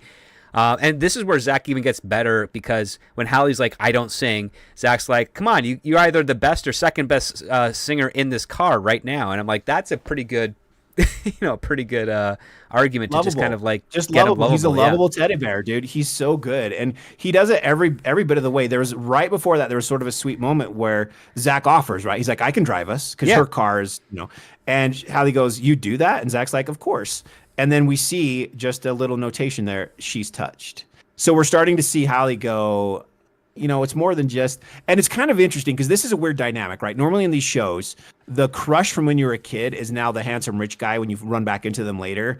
And it's like, oh my God, right? Mm-hmm. And instead we have a twist on this where he's not that. In fact, he's not even just the beast, right? That he's still in there, but we got to get rid of all. We got to cut through the beard and all the grossness, and he's still in there.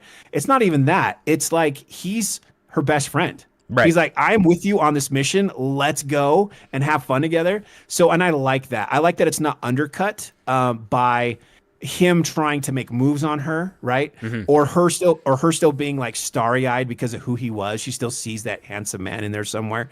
We don't get that. In fact, she's very quickly is like not interested in him in that way at all. She just wants to get rid of this curse. And yet we're rooting for Zach at this point, right? We're like, and then because we start to like Zach so much, I'm also starting to second guess, does Hallie even deserve Zach? Zach's a good dude, right? Yeah. When he talks about his dad and his restaurant and how he starts to get into his breakup with Kelly.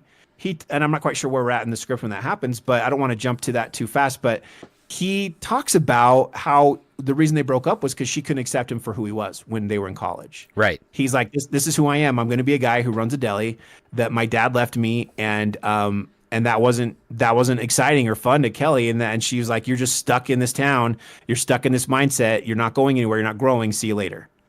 And we'll get a little bit more to that. But that's what I love in these rom-coms. You got to have, when you bring in the emotional, like meat and potatoes, you can't do it to such a degree that it's like overbearing and it takes away from the fun and the playfulness, but it also can't be so subtle that it's stupid, right? You're like, don't even put it in there, because it was a failed attempt at getting at my real emotions and applying it to like real life emotions, right? Like, and so I hope I'm saying that right. But anyway, I love this about Zach. I feel like this script nails it. As a guy who doesn't really love rom-coms, there's some that I definitely have liked. Mm-hmm. These are more typically a female demographic.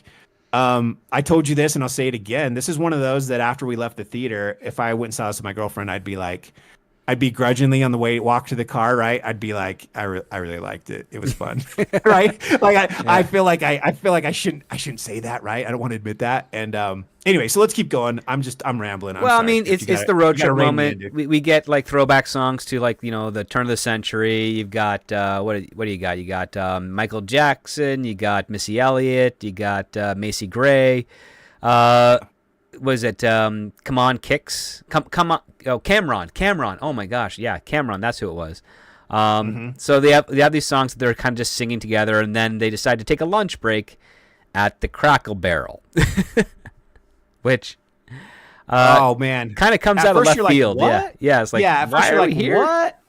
And then it quickly, endearingly, just as endearing as Zach is out of nowhere, you're like, this is a cool scene. Like because if you've ever been to Cracker Barrel, they have a bunch of rocking chairs, right? Yep. Wooden made rocking chairs on the front. You could buy them. And they walk up and Zach's like, this is cool. He sits down, starts to rock. He's enjoying it. She begrudgingly sits down and then very quickly is like, oh, I kind of get it now, right? Yep. Like just sitting there in the rocking chair, looking out, enjoying it. And then we go inside, and you take this part because I know you loved how they described it, right? They nailed it. Oh gosh, yeah. So they basically described the Crackle Barrel as a restaurant and gift shop for hoarders, which, having been to the Crackle Barrel a few times, especially in many years ago to meet some producers to pitch over lunch, it was like, oh yeah, that is exactly what this place is. And then they even have like in the gift shop they have like a little dollhouse or something, and they've eaten like chicken fried steak, they head over to the dollhouse and they just played a little scene where Zach is holding like a little woman doll, and then Hallie's got like a vintage wrestler action figure, and they're just talking, oh yeah, honey, you're home. Did you win your match? And she's like, yes, I killed the man. Actually, the way the light went out of his eyes will haunt my memories. You're cutting in and out on from what I'm hearing. Oh, I'm cutting out. Hold on, let me just readjust the mic here. There we go. How am I sounding now? We clear again? You're good. Yeah, back up to what? Because this is so cute. I hate to use that word as a band, but it's the perfect adjective. Like these two are playing. He gets the girl doll. She gets the guy action figure, the wrestler, right? So it's kind of inverted what you would think, and that makes it even funnier. So Zach's like, "Honey, you're home. Did you win your match?" And then Hallie pauses, then reluctantly decides to play on. And it's Solon as a wrestler, right? She's like, yes, I killed the man. Actually, the way the light went out of his eyes will haunt my memories. Zach, wonderful, dear. Dinner's ready. The girls need help with their homework. Like, again, Zach just being a goofball, dude. Yep. Oh, it's so good. It's so funny. And then actually, then they go eat. So I guess they played in the lobby for they a did while. Play at the beginning. Yeah, I guess while they're waiting for their table or something. I don't know. Yeah, probably. Yeah. But and then they sit down. After that, after they eat, and of course Haley is so upset that the chicken fried steak is incredibly delicious. I can vouch for it. It is good. And then Zach's like, how is there not one of these in every town in America? And of course they're just now they're driving back, and of course they purchased a rocking chair each, which are now wedged into the back of the car. And they continue on to this doctor's office where there's a picture of Bill Digman on the wall, and Hallie and Zach are a little curious because they're looking at him and it looks like him, but there's something off, and it's really hard to remember 20 years ago or something like that. So they make an appointment, and of course Or they confirm the appointment. They walk up. Right. They made it earlier on the phone. Yeah. Yep. Keep going. They walk up. They've got the appointment. They're going in there. The receptionist, says, okay, well, you just need to fill out these papers here because Dr. Bill is also Benicio del Toro's proctologist. And of course, the writer makes him a proctologist, right? Like, okay, here we go, right? You already know. You're like, here we go. Here we go. And of course, and the dialogue from Zach, dude. Oh my God, it's so good. And of course, like, this is where, Hallie's like, I didn't know he was a proctologist. Like, what does it make? It's like, I don't want to see a proctologist. I don't have a reason to see a proctologist. And of course, Zach is having some jokes. What difference does it make? It doesn't matter. Just give him a smooch before he can get anywhere near your hole. Of course. And he says that just to pause, hole, before he gets near your hole. Yeah, it's like, I have to fill out a reason for a visit. I can't just say to smooch. And he says, like, you can say that your butt smells. And of course, it's like the most childish. Yeah. Yeah, he just giggles. He's like, he can't. He's like, say your butt. Say it smells. Say your butt smells. He says it just like that. Like I can just hear Beavis or Butthead saying that. Yeah. And she just stares at him. She's like so incredulous. She's just like, what are you doing? Anyway, so she gets into the room. Zach's left out in the waiting room, and so now Hallie's on her own in her gown, waiting for this butt stuff to happen. And then what happens, Chris? Well, instead of Dr. Bill coming in, it's a female doctor, and of course Hallie's protesting, like, no, I gotta see Dr. Dingman, and of course the doctor's like, well, no, he's out of the office for the next 2 weeks, but she's trying to keep her calm. It's like, I'm very qualified, I went to St. John, the Caribbean one, and I was like, I'm sure that's pretty impressive. What does that mean? What does that mean, Script? Like, what is that? I have no idea. Like, okay, St. John's University in the Caribbean, is that good? I don't know. I'm not into butt doctor stuff, so I'm are they famous for their proctology, like specialization? Like, I don't know, but it was funny. I don't know. Well, maybe is there a joke of the Caribbean? Like, if you drink the water, it makes you gotta have the runs or something, and so there's a lot of cases for you to research and get practice on or something of that nature. I don't know. Yeah, I'm not sure. And the doctor goes back to that later, and she's like, maybe should I not have said that? Should I wait? It seems like a lot of people lose interest after I say the Caribbean, and I'm like, I don't know what this is, but it's kind of funny. It is, and it's like, I mean, I think what's also funny is the doctor's like, I'm sure you don't want to sass a woman who's about to explore and poke your orifices with metal tools. And of course, Hallie, being desperate, is like, I really just need to get in touch with Dr. Dingman, and if that's where the other doctor says, well, I mean, he's getting married today. And then we get some good character work here, because Hallie's like, today, do you know where? And the other doctor's like, well, that information is usually typed out on an invitation, which I didn't receive, which is like good writing. It's like, okay, there's some character there. Because it makes sense in the scene, and it gives us a little more background on her relationship with the other doctor, right? Like, we work together, but guess what? You're not invited to my wedding, and she's not happy about it either. There's a lot you can pull from that instead of having an exposition dump. Like, that's good writing. It's great. One line tells so much with just one line. I loved it. And then the other part here is, so like, the doctor's like, okay, listen, you got to turn around. I got to start doing this. And Hallie's like, I'm okay. And then we find out, well, like, listen, there's nothing okay about anal fissures. So turn around and open the back of your gown wide, please. And then that's where Haley's like, wait, I lied, because of course she doesn't want to be violated that way. And so she basically says, I don't actually have anal fissures. It's just my, and then she says, my boyfriend is out in the waiting room and he doesn't know why I'm really in here, but I need you to write me a note that says I'm medically unfit to have sex in the butt. And that's like, you can tell she's scrambling to think of anything, because this doctor is determined to it's business, right? Yeah. This is what it's on the paperwork. It's right here. I got to do this. I got to make a claim with the insurance company so I get paid. And this is yeah. And poor Hallie just wants to get the hell out of that room, and so she's like, her mind scrambling, and this is the best. She's like, please just write me a note that I can't do that because I don't want to do that stuff.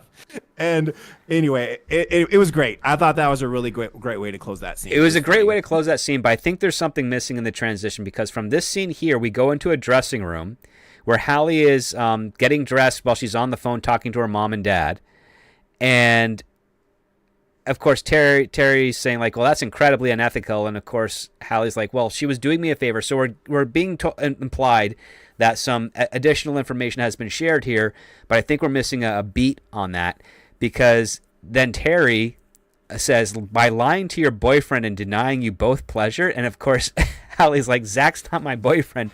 And then this is where the parents are kind of getting under her skin. It's like, well, but he's your wedding date. Love is in the air, and your father and I definitely approve. And Yeah. and then we find out that both Terry and Joseph, Hallie's parents, do participate in a little bit of anal play. Yes, which is the last thing poor Hallie needs to hear about. But it's funny to us as the audience. We're like, oh, gross. But poor Hallie. Already, you got to keep beating up your protagonist, right? Keep getting at her. So, yeah, I thought that was funny. It was okay. But yes, it missed a beat. It was kind of weird. I feel like something got accidentally deleted. In that part. Because that last edit. Yeah. Because it's like, well, I mean, the doctor made an insulting claim that she doesn't know where her colleague is getting married. And then we cut to a dressing room where they're getting dressed up, and they now know the information of where Dr. Bill Dingaman is getting married. And so that's really like odd. Like, it just feels like a beat's missing here. Yeah, because the doctor did say, she's like, I don't know, but she did. There was a line. She says, "You're free to ask the reception when your work is done. When our work is done here." Yeah. So I think that we're supposed to just take away. She probably like the receptionist knew. There's probably a wedding invitation up there somewhere. It would make sense.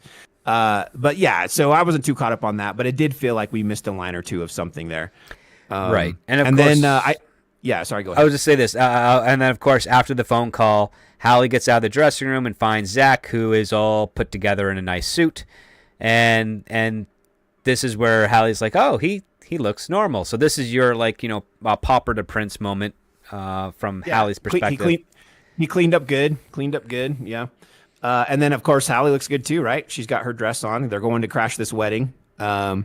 And they don't really have a major plan. They just know that she has to kiss the groom, right? Kiss the groom, and this is where, like, they managed to get in. It's on a riverboat, so they're on the water, and it's an old-timey type of wedding, very classic. And of course, Zach's like, I'm getting some crazy Mark Twain vibes right here, and there's poker games going on. Yep. Pause. We missed one more flashback. This is another funny one. Well, just as they I were think we like, mentioned as this she gets one off the earlier. phone with her parents. Yeah. Right. Did we not mention this flashback earlier, or? I don't think so. This is a new one. She says she's cuddled up in bed with a man. They watch TV in bed. Hallie, how cute would our kids be? Well-dressed men. I had a vasectomy 2 years ago. Hallie, wait, what? We talked about that in the green room, but we didn't talk about it on the show yet. So that's yet another just a really quick flashback. Easy to shoot it, easy to slip it in here, and it just builds more of her backstory of, like, she was, like, all excited to have kids with some dude, and then he's like, out of vasectomy. Yeah. It's like the writer went through, like, the top 10 or top 15 list of the worst things women would want to hear from men, and then, like, wrote these stories, like these events that happened to poor Hallie. So yeah, so then I love this idea of the riverboat wedding. It's kind of cool, right? Yeah, it becomes an isolated thing. So you're all trapped on here in this crazy situation where we know she's going to go after the groom, and she can't exactly run away because they're trapped on this boat now, right? So I liked it. I kind of like this whole thing. It's a little bit of a unique setting for this wedding. It is, and so yeah. By the time they find where the wedding is already underway, so like at this point here, Zach and Hallie are kind of like off to the sides. The guests are seated down. The aisle is there. You got the best man, the maid of honor. They're all set in the places. They're waiting for the bride and the groom. And this is where Zach is like, okay, when are you going to make your move? And Hallie's thinking like, okay, maybe after the ceremony. And Zach makes the argument, well, you can't do that. I mean, he'll be married then. Like, that'll be, breaking his vows and what have you. You can't just kiss him after he gets married. You got to get him before. And she's like, well, how am I supposed to do that? He's walking down the aisle right now. And that's basically what ends up happening is she kind of just like throws down, jumps in, gives him a smooch, and everybody's kind of like in shock. And then she publicly explains, this is who I am. This is the middle school we went to. We did kiss the bottle. I broke the super serious rule, so I had to kiss him. And I wanted to do it before. I didn't want to ruin your marriage, so I guess I'd rather ruin your wedding. But at least you got this good story. And then, we get this little moment of silence, and then William Ding, good old Dr. Billy Dingman, says, I didn't go to Westmount Middle School, and my family never moved. And I've been in this state since for like my entire life. And then so they got the wrong guy. All of that effort, and they got the wrong guy. And they got the wrong guy. And now they're stuck on this boat, and they're technically still invited to the wedding. So they're able to eat. They crashed it. They haven't been kicked off. The authorities haven't been involved. So instead, they're just kind of like, trying to make the best of a bad situation here between Zach and Hallie. And of course, Zach is like, am I twerking? Is this twerking? And he's doing some sort of weird dance that it's not really described as anything. It's just like more jovial, like, yeah, it's gonna be awkward dad dancing kind of a thing is what I pretty much. And this is kind of where these two start to, this is where the break happens, where it's like, oh yeah, the feelings for each other, they're kind of rushing to the forefront. And of course Zach is trying to make light of it.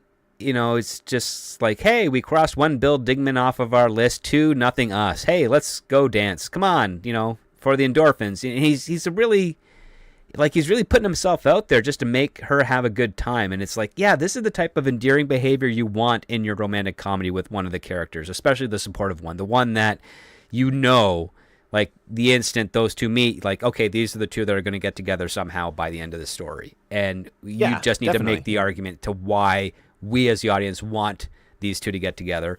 And this writer really nails it with Zach. He's like, you want to hang out with this guy. You want him to get the girl. And you want to see, is the girl going to be able to see past her initial goal to appreciate what she's got right there, and that person can provide her all the things that she's been searching for. Yeah, and we see in this dialogue between the two of them in this moment, we see Zach like we see that Zach sees her, right? Because he says, he goes, hey, you think they'll make it? And Hallie, sure. He's a doctor. She's given a future soccer mom. She's a giving future soccer mom. I think there's a little typo there. Yeah. They look good on paper. Zach, is it possible that you put too much stock in this quote "looks good on paper" thing? Hallie, it's possible. Zach, when did that start? Right. So he's doing what we want, right? Like, hey, Hallie, wake up. This is all superficial crap. Knock it off. And he's doing it very kindly and in his good way. And so I love that. We see that's what makes a rom-com good, is you balance the serious with the fun, right? There has to be some heart and some sincerity and some connection beneath all the humor. Otherwise, it's just a comedy. And so I like this. I really like this scene, this post. I like that the wedding, that the bride and groom were cool enough about it. They're like, that was crazy. Whatever you got going on, that's a crazy story. We're trapped on a boat together, so we can't really kick you off, and we're gonna have a heck of a story now anyway. So enjoy the food and the dancing, right? Kind of a thing. And so it was believable. I could see some people, especially nowadays, doing that. Like 50 years ago, they'd probably just throw you off the boat. Nowadays, they'd be like, "Oh my God, put this on Instagram," right? Like it would just be this funny thing. And then, of course, we do see that after this serious talk for balance, we then. Wasn't the Instagram little collage right after this, or did we already do that? Oh, no, it's coming up. Yeah. The Instagram thing is coming up, but right now Zach is, he's just trying to like, cheer her up, and he's like saying, "Come on, let's go dancing," because I'm an amazing dancer, and he brings up the Chrissy Cleary party, and he's talking about like, yeah, I was dancing in the backyard to Nelly Furtado and trying to get you to notice me, but you were on the trampoline, and then Hallie gets the flood of memories back, and she's like, it was Nickelback. But there's no way she could have known because he had big closed ear headphones. It was just they both had their own in her mind when she was talking to those girls back in that day. She's like, no, it's Nickelback. She just knew it was going to be a Nickelback, but it wasn't. He's over there jamming to Nelly Furtado, right? Which I remember Nelly Furtado in the 2000s. There were some really great. I've met jams. her. She was a sweetheart. So yeah, she was a lot shorter than I expected, but yeah. You're a sweetheart. That's awesome. Yeah, I literally like bumped into her, and I looked down, and the first words that came to my mind is, "Where's the rest of you? Because you are so tiny." Where did you bump into her at? I was at an event. This would have been almost 10 years ago. I was just at an event, and there's a whole bunch of other, like, there were some producers, there were some other artists and actors and whatnot. And then I'm just kind of like, getting my bearings. So I just arrived to the party, and I'm looking for some people that I know. And then I just kind of round around this little sofa table combo mix. And then I suddenly stopped because I had bumped into somebody, and I had to look straight down to find her. Oh wow. and I'm like, oh, I'm so sorry. And she's like, oh yeah, it happens. I'm short. And then I was like, yeah, I know who you are. And I just didn't make it awkward, but it's like, oh yeah, yeah, I'll see you around or what have you. And that was just kind of the end of it. But yeah, it was. I was like, because I'm just so used to like seeing her on television and stuff, and they shoot her in such a way where you're like, you don't really realize what her height is, and then you get in person, you're like, I think you're barely 5 feet. Like you are a tiny little lady. Yeah, I pulled her up. I always thought she was Australian, but she's not. She's one of you, huh? Oh, she's from Vancouver. Yeah. Yeah. Cool. Well, that's awesome. That is awesome. So yeah, I do love all of the all the music and stuff in this. Like we even get references to Blink-182, Sum 41 down here when they're talking about their screen names later. Oh yeah, but Zach was talking about how he was trying to get Hallie's attention, and then we find out from the story that what he really wanted to do is he wanted at that party to kiss Hallie. Well, and we knew that the way it's described, right? Yeah. But it's good that they're admitting it to each other. Because it's part of this sweet moment where we're like, finally, the guard's coming down a little bit. We're getting to some honesty, some feels, right? And yeah, I thought this was all a sweet moment. But I just thought it was really funny that in her mind, it was like, no, he was definitely listening to Nickelback. And he probably hated Nickelback back then, right? Or even now. And he's like, no, it was Nelly Furtado. So anyway, that's him just being goofy, right? Like he's not shy. He's not embarrassed. He doesn't care. That's the thing. He's the opposite. He's written as a great character because he's the opposite of her. She's very self-conscious. She's very worried about what people think and see. And again, just an endearing character. Zach steals the movie almost. He pretty much does steal the story, and it gets even better because we do a smash cut to like the father of the bride giving a speech, and this is a pretty clever one, which is it's every mother's dream that their daughter marry a doctor, and every father's nightmare that the doctor would specialize in rectums. Oh yeah, that was great. That was a great pretty line, good. yeah. And then Hallie is sitting down and she's watching like Zach dance on the floor, and this 12-year-old girl sits next to her is like, is that your boyfriend? And she's like, no, why? It's like, because he's totally cute. And Hallie's like, yeah, he's okay. And this is where they're now at the hotel. Zach has booked 2 separate rooms for them because he knew that she would be too drunk to drive. And so yeah, like they're having a little offbeat conversation in that area. They head into the elevator, and of course Zach has a backpack and reaches inside. He pulls out a big T-shirt and says, "Hey, like just so you don't sleep in your dress here, you can sleep in this T-shirt." And it's an Abercrombie and Fitch T-shirt, which there's this thing where we just say Abercrombie and then the and Fitch is I guess implied is what like women say, what have you. Yeah, I mean, I usually heard it just shorthand too. Most of the time back then, just say Abercrombie. You wouldn't say the whole thing, but right. But yeah, he gives her this T-shirt, and there was a reference to it. We did. It wasn't big enough to talk about earlier. It was like from the flashback though, so like the beginning of the script. Yeah. Yeah. So we know that this is sort of this is the thread. The Abercrombie is sort of a memory for her. So there's some nostalgia here just because of the name. And yeah, he's a gentleman. He's like, yeah, and they got different rooms, right? They didn't stay together. He didn't make any assumptions, and he's just like, hey, here's this shirt. And when they get off the elevator, they go 2 different directions. But the thing is, there's chemistry between them while they're still on the elevator, and Jack makes a joke like, this is a pretty good first date. And of course, Hallie's like, this wasn't a date. And he's like, it kind of felt like a date. And then as they get close to each other, they're about to kiss, the elevator stops suddenly. And then they immediately like put their backs to the wall scared, thinking, oh my gosh, it's the curse. And then Hallie's like screaming, like, we're sorry, spin the bottle gods. So sorry, so sorry. And then it works again. And then the elevator starts up again. And then they relax a bit. And it's like, okay, cool. We got this moment of like, okay, the superstition, the screenplay has shown us that the superstition is real. The moment that she was about to commit something with Zach is the moment that they would have been trapped in that elevator. Which I'm a little unclear on the rules because it's like how many men has she kissed since then anyway? We've seen all these bad relationships. So if they do kiss, is something terrible going to happen between the two of them, right? Like, don't do it, right? There's some interesting subtext to this because they were about to kiss and then something bad happened. And because both of them broke away, it shows there's a subtext here, which is that they both care enough about each other that they want to be together, but they don't want that relationship to end. And that's what this moment is signaling right here is like, oh, if we pull away and we don't commit to this right now because that curse is still there, then we know that this relationship will not last. And Right. we know from Hallie that she very much wants a relationship to last. She wants it to be the full thing. And Zach, he's endearing, and he's single, but his motivation for this entire script is just to help Hallie out.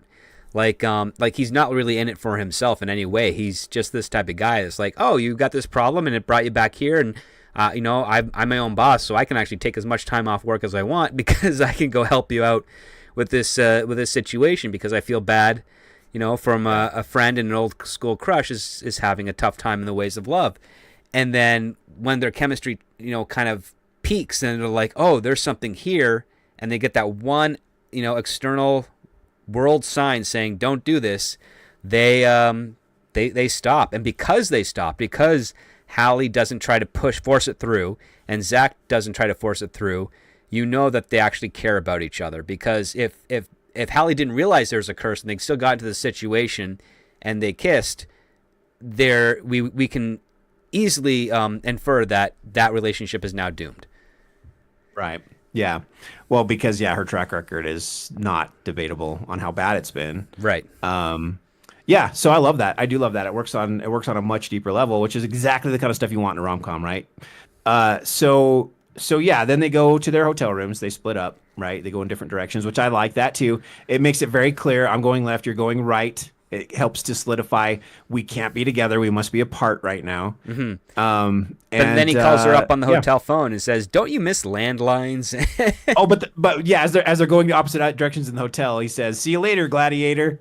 Yeah. And then he calls her and she's like, "Wait, did you say on the phone?" Now she's, this is like 2 minutes later. She's like, "Wait, did you say see you later, gladiator?" And this is kind of a thing. We didn't really talk too much about this earlier, but there's this thing where with his dad always said these funny one-liners that were a little bit wrong compared to the way they're normally. He would put his own spin on like common what do you call idioms. Those? Euphemisms? Yeah. Or idioms, what? euphemisms, basically just terms, phrases, catchphrases, all those types of things. Yeah. Yeah. And so it just shows that his dad was probably a lot like him. He got a lot of his sense of humor and his quirkiness from his father. And that's important because when we get further in the story, it'll pay off and it'll make sense. And so, yeah, it's just one more thing that he does that makes him kind of that adorable, likable guy, right? Yeah. So yeah, they're talking on landlines. They reminiscent about landlines and used to do like watch parties. Everyone would like call each other and watch TV shows at the same time on the landline. And I like the exchange where he's like, you used to watch like Dawson's Creek with your crutch, and Hallie's like, I hated that show, and of course Zach says, you're dead inside. It's like, yeah, so clearly he was, he was a fan, she wasn't. Yeah. And then Hallie says, I just remember the landline representing a never-ending power grab to sign on to AOL or America Online. Yeah. Because everything was on dial-up. You didn't get to be on the internet and talk on the phone at the same time back then. You had to pick. If you wanted to be on the internet, you had to dial in and wait. For all you youngins out there that don't remember the world back then. And only your rich friends had two separate phone lines, one dedicated to internet and the other not. Yeah. And if you accidentally called the internet line because your buddy gave you the wrong number deliberately so they could screw up their parents' work. Yeah, because it would actually interrupt the line. Yeah, if they were it in would the middle terminate of the connection. Yeah. Mm-hmm. Yep. And what were the fastest dial-up was what, a 128? I remember everything was 56K For a long and then time. They were And then like, the 128 was the next big one. They're like, we figured out how to do 128K over a phone line, and that was a huge deal. I remember playing EverQuest, the MMO, way back then. Oh, I remember that one. Yeah. But anyway, so yeah, it was just funny. Like and I'm sitting here reading this, being like, oh yeah, there's those member berries, right? I'm feeling them too. And yeah, so let's see. Next scene, next morning. They're just back on the road, heading back to Haley's house. Yeah. That's where you get like all the screen name stuff, and Zach remembers that Hallie's screen name was California 314. Yeah, clever. Which is pretty clever. And of course, he was just band names. He was like, I was Blink 82, but that's only because Matchbox 20 and Sum 41 were taken. It's like, okay, he's definitely got a one-track mind. Yeah, that's still late 90s. Because yes, this whole story starts in the early aughts, but right. They were making their screen names years before that, right? In the late 90s. And so I'm like, yeah, these bands this is all the stuff I used to play on radio back then. So yeah, I loved it. This was great. More member berries, but they're done in a way that don't feel like they're pandering. And then we cut to inside of Hallie's house, right? Yeah, basically we cut to inside of Hallie's house. They're, apparently Terry and Joseph were trying to call Hallie, but her phone was had died, and she's like, "You have to watch Bill Maher." And why is that? Because this is where you find out that they tape it every Friday night when they go to play an illegal poker game in the basement of a UPS store. So we find out that the parents have crossed the Rubicon into the eccentric old people who are just doing stuff to feel alive. Yeah. Crazy hoppies. You get the feeling that there's a lot going on under the surface with these parents. They're living their best lives as empty nesters. They are. But the reason that they're contacting them is because Bill Maher interviews a guy who we find out this guy was basically Billy Dingman, but he changed his name. He changed his name to William Healy because he just wanted to reinvent himself, and now he's this big kind of environmental activist who's a billionaire who's trying to change the world for the better, cleaning up the ecosystem and all that type of stuff. And he's throwing on a benefit concert called SEA Something Change Something, and it's a charity that's going to raise like $60 million.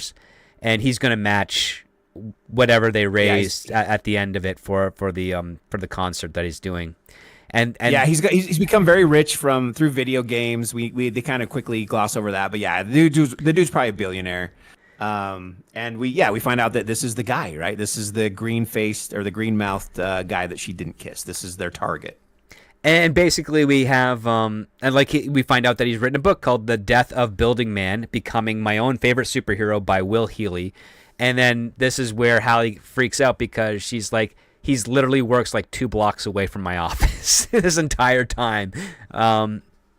So yeah, I mean, it's this part here I thought was, it felt kind of like another contrived part because we had the setup of a mystery to finding the guy. It turns out not to be a guy. So where is he? And then, gosh, I just had a light bulb moment. How did we miss this script? Okay, go. So for what's his name before he changed it? It is Bill Dingman. And what's his nickname? William, the Building Man. Yeah. Building Man. Yeah, Bill Dingman. Bill Dingman. Yeah. I didn't get. Did you caught that earlier? I didn't catch that until now. I'm like, that's why he had a stupid nickname, dude. Oh my god, I'm Building so sorry. Man. I went to the party. So that's okay. So yeah.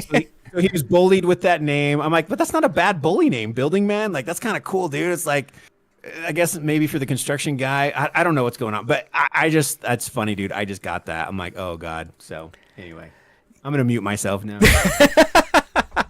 It's all right. But so this is where they're like, okay, so now they're going to hunch out, they're going to basically do a stakeout in front of his building to try and find him. Yeah, because he works 7 days a week. He said that, so they know they're going to be able to catch him there. And they're moving in. They're getting closer to their target. So basically they're hunched out, waiting up for him. They find William now, leaving around, and so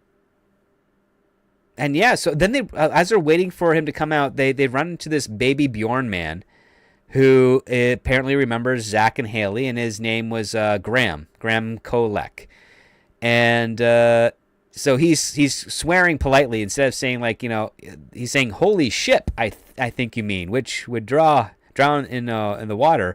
It's like, and he's just kind of like showing him his kid, Graham Jr., and apparently Graham Jr. is a girl. So yeah, he covers because as he walks up to them, Hallie swears. She says, "Holy shit!" And so he covers the baby's ears, and he's like, "Oh, I think you mean this, right?" Yeah. So now we see a good example, and this is I think this is on purpose. This is a contrast to the mom who was repeating everything that she thought her neighbor, right? That was overhearing this sex happening in the next thing. She's like literally repeating all this nasty stuff that was being said in front of her 8-year-old. Here we have a good parent that's like covers this poor baby's ears, which probably doesn't understand English yet anyway, right? But it's still funny. And this kind of was weird in hindsight. I'm like, wait, because I thought when he first wandered up, I thought he worked for Bill. No, right? but he's technically living off of a settlement from Nickelodeon. Um, Yes, yes. and it had I nothing to lost it. do with the molesty stuff. It's just he hit his head on the shrine of the silver monkey, and he's got a Yeah, settlement from yeah. that. That was hilarious, but it was just kind of weird that he happens upon them on the bench while they're sitting in front of Bill's business, waiting for Bill, right? Yeah, And like the proximity, it felt really kind of weird, but it worked. It was kind of a funny character. Don't think too much about it. It's rom-com, whatever. Okay, so I was okay with that. right. But at first, I'm just like, I assumed he worked there because I'm like, they're sitting literally in front of the building. And so anyway, they wait a little bit. They have this conversation with him. And then Bill Bill walks finally out, comes and then out. Should we call him by Hallie. his new name? Yeah, Should we call him by his new name or what? yeah, What do I you wanna guess do for William. confusion's sake? Yeah, William leaves the office, and he's strolling down the street, and Haley just starts tailing him, and he ends up going inside a tattoo parlor, and of course Haley's like, yeah, I want to get tatted up, but she hasn't committed to a design, so she decides to go to like their catalog to flip through some stuff, and she ends up sitting right next to Will. And yeah, they kind of, it's weird because she kind of starts off flirting by like saying like plenty of fish in the sea, and he's like, oh, it's like a sushi menu in here, and then he's really jovial and charming man. Like they make Will like, oh, could this be, like, it's not enough that she just kisses him, could this be the guy that she ends up with? Like, this is what they're framing here in this scene. It happens too fast in my opinion for that. But yeah, I see Well, what you're saying. it happens pretty fast because it comes pretty late in the script. We're on page 70 or so, and Yeah. and this is where like Will's talking about, yeah, he's he's talking about environmentalism, and then of course Haley is saying like, oh yeah, I'm aware that the ocean might be empty by 2048 if you're into things like scientific facts, and of course they're just kind of flirting back and forth with each other. And of course, while I'm reading this part of the scene, I'm like, why isn't she being as aggressive as she was at the wedding? Why is she just to plant one on him and then just hightail it out of there?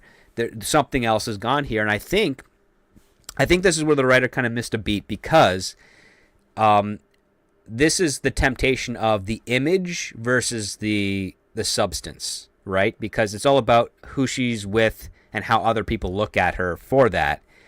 And I think we're missing that type of revelatory beat here, where she's slipping into, like, she kind of fell for Zach, and then she held herself back because of the curse, and now that she's seeing Will for the first time, knows that he's a multimillionaire, knows that he's an environmentalist, so he's got this like good public image.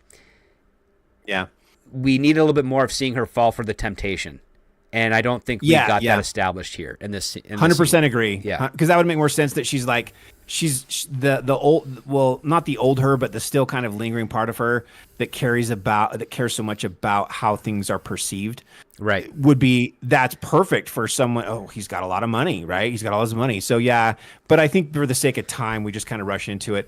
The part about me with Will, once we finally start meeting, this older, richer version, successful version of him, especially in this dialogue that takes place in the tattoo parlor, is it just feels like Zach. You could just swap out his name for Zach, because he's so witty, he's so clever, he's so fun. I'm like, dang man, for a computer programmer or whatever, this dude is like, he's just as funny and witty as Zach is. Right. So I just felt like the wittiness and stuff, it was too much. Like, it was just too much the same of Zach, right? It felt weird to me. I'm like, no, this doesn't seem like a different character. But for the sake of time, I get it. We want her to fall for him. He's not just rich, he's also super charming, right? So I get that too. So I don't know how you fix that without adding more time to the movie. Yeah, I mean, I would say probably there's some other scenes that could probably be cut that just they're there, but not too much. I mean, the whole argument with Blumbaum and the deli and all that stuff, that was like 3 pages. You could probably cut that down to 1, and then you'd get 2 pages of real estate to kind of further pad this out. But what we end up happening is Haley manages to actually call out Will and say, I remember you in middle school when you were, a different name. And Will's like, oh, I'm so sorry. I just don't remember you. And I have a terrible, terrible memory. And so, but they still kind of like, hit it off. And when she starts to get her tattoo done, it hurts and she pulls back, creating like a weird dragged line across her arm. And she just kind of like takes off, and as she's running away, of course Zach goes after her when she sees her come out, and then Will catches up and basically is like trying to talk to her, but of course Haley is so embarrassed she just keeps walking. But Zach is confused because she's like, "Listen, you gotta kiss him. Did you kiss him? Did you kiss him? Is it so far?" She's like, "No, it's not. Hasn't happened." And then she's like, "Shut up!" And then Will just says like, "Hey, why don't you guys join me at the concert tomorrow?" Because like, well, I mean, we'll catch up because I don't remember you guys, and we'll have some fun, and it'll be all great. And this kind of like takes Haley back, and Zach is a little bit he's a little bit suspicious of Will because he's acting way too nice, and also Haley seems to be far more enamored with Will than she was with him.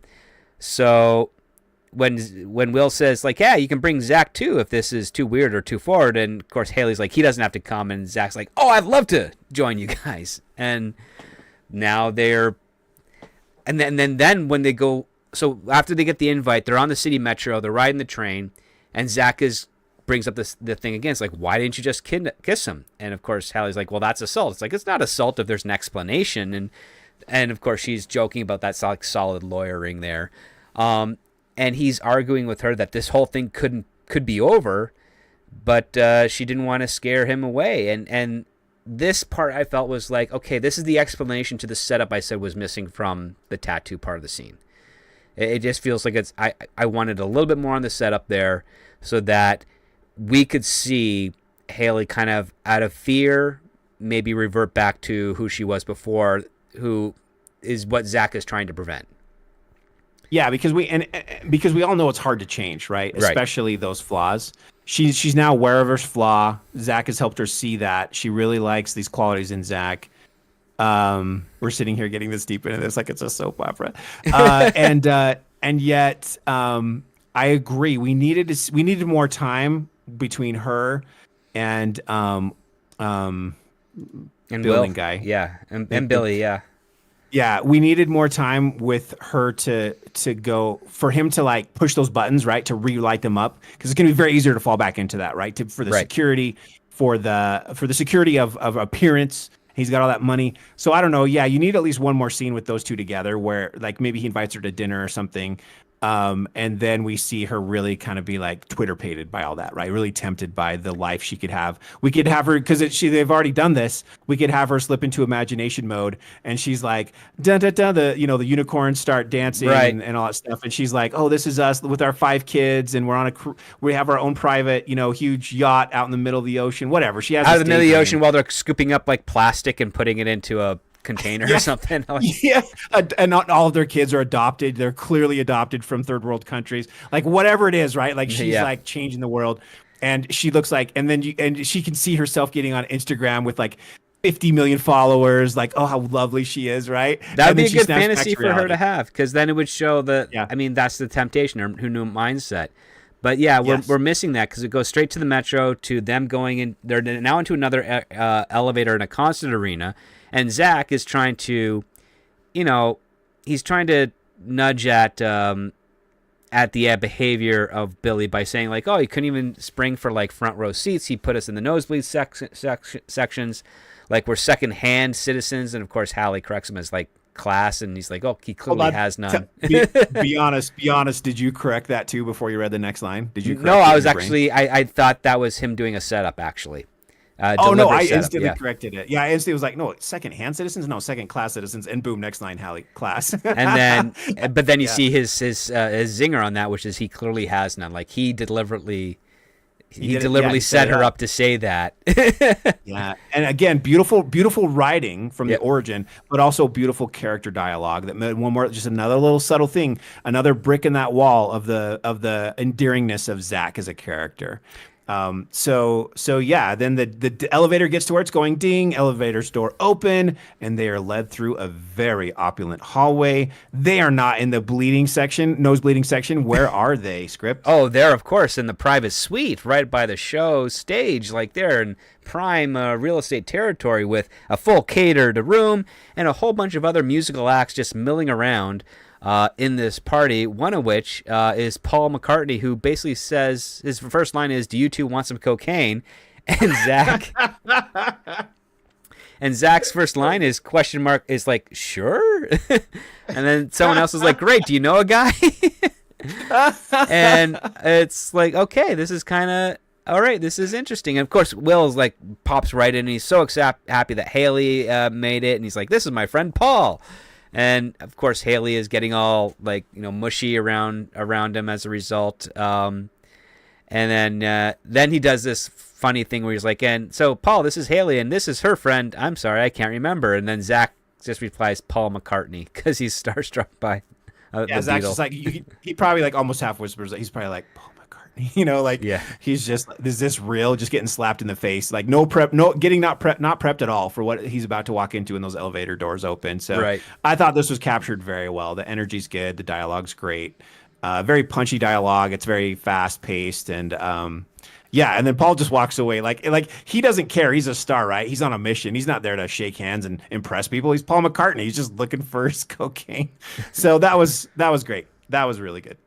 Oh yeah, and then we have this funny joke where you've got vegan oysters, which I don't know how that happens. Yeah, exactly. But yeah, all these other celebrities. Zach bumps into Dave Grohl, which I guess he's in recent years has been making a bunch of pop-ups and cameos in movies, so I guess he needs the money.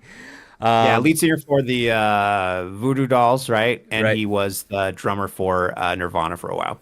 So that was funny. And of course, he's enamored by him as well. Just like starry-eyed, starstruck at this point. While of course Will is getting in close to Hallie. Yeah, and of course they're sharing stories of their worst concerts ever.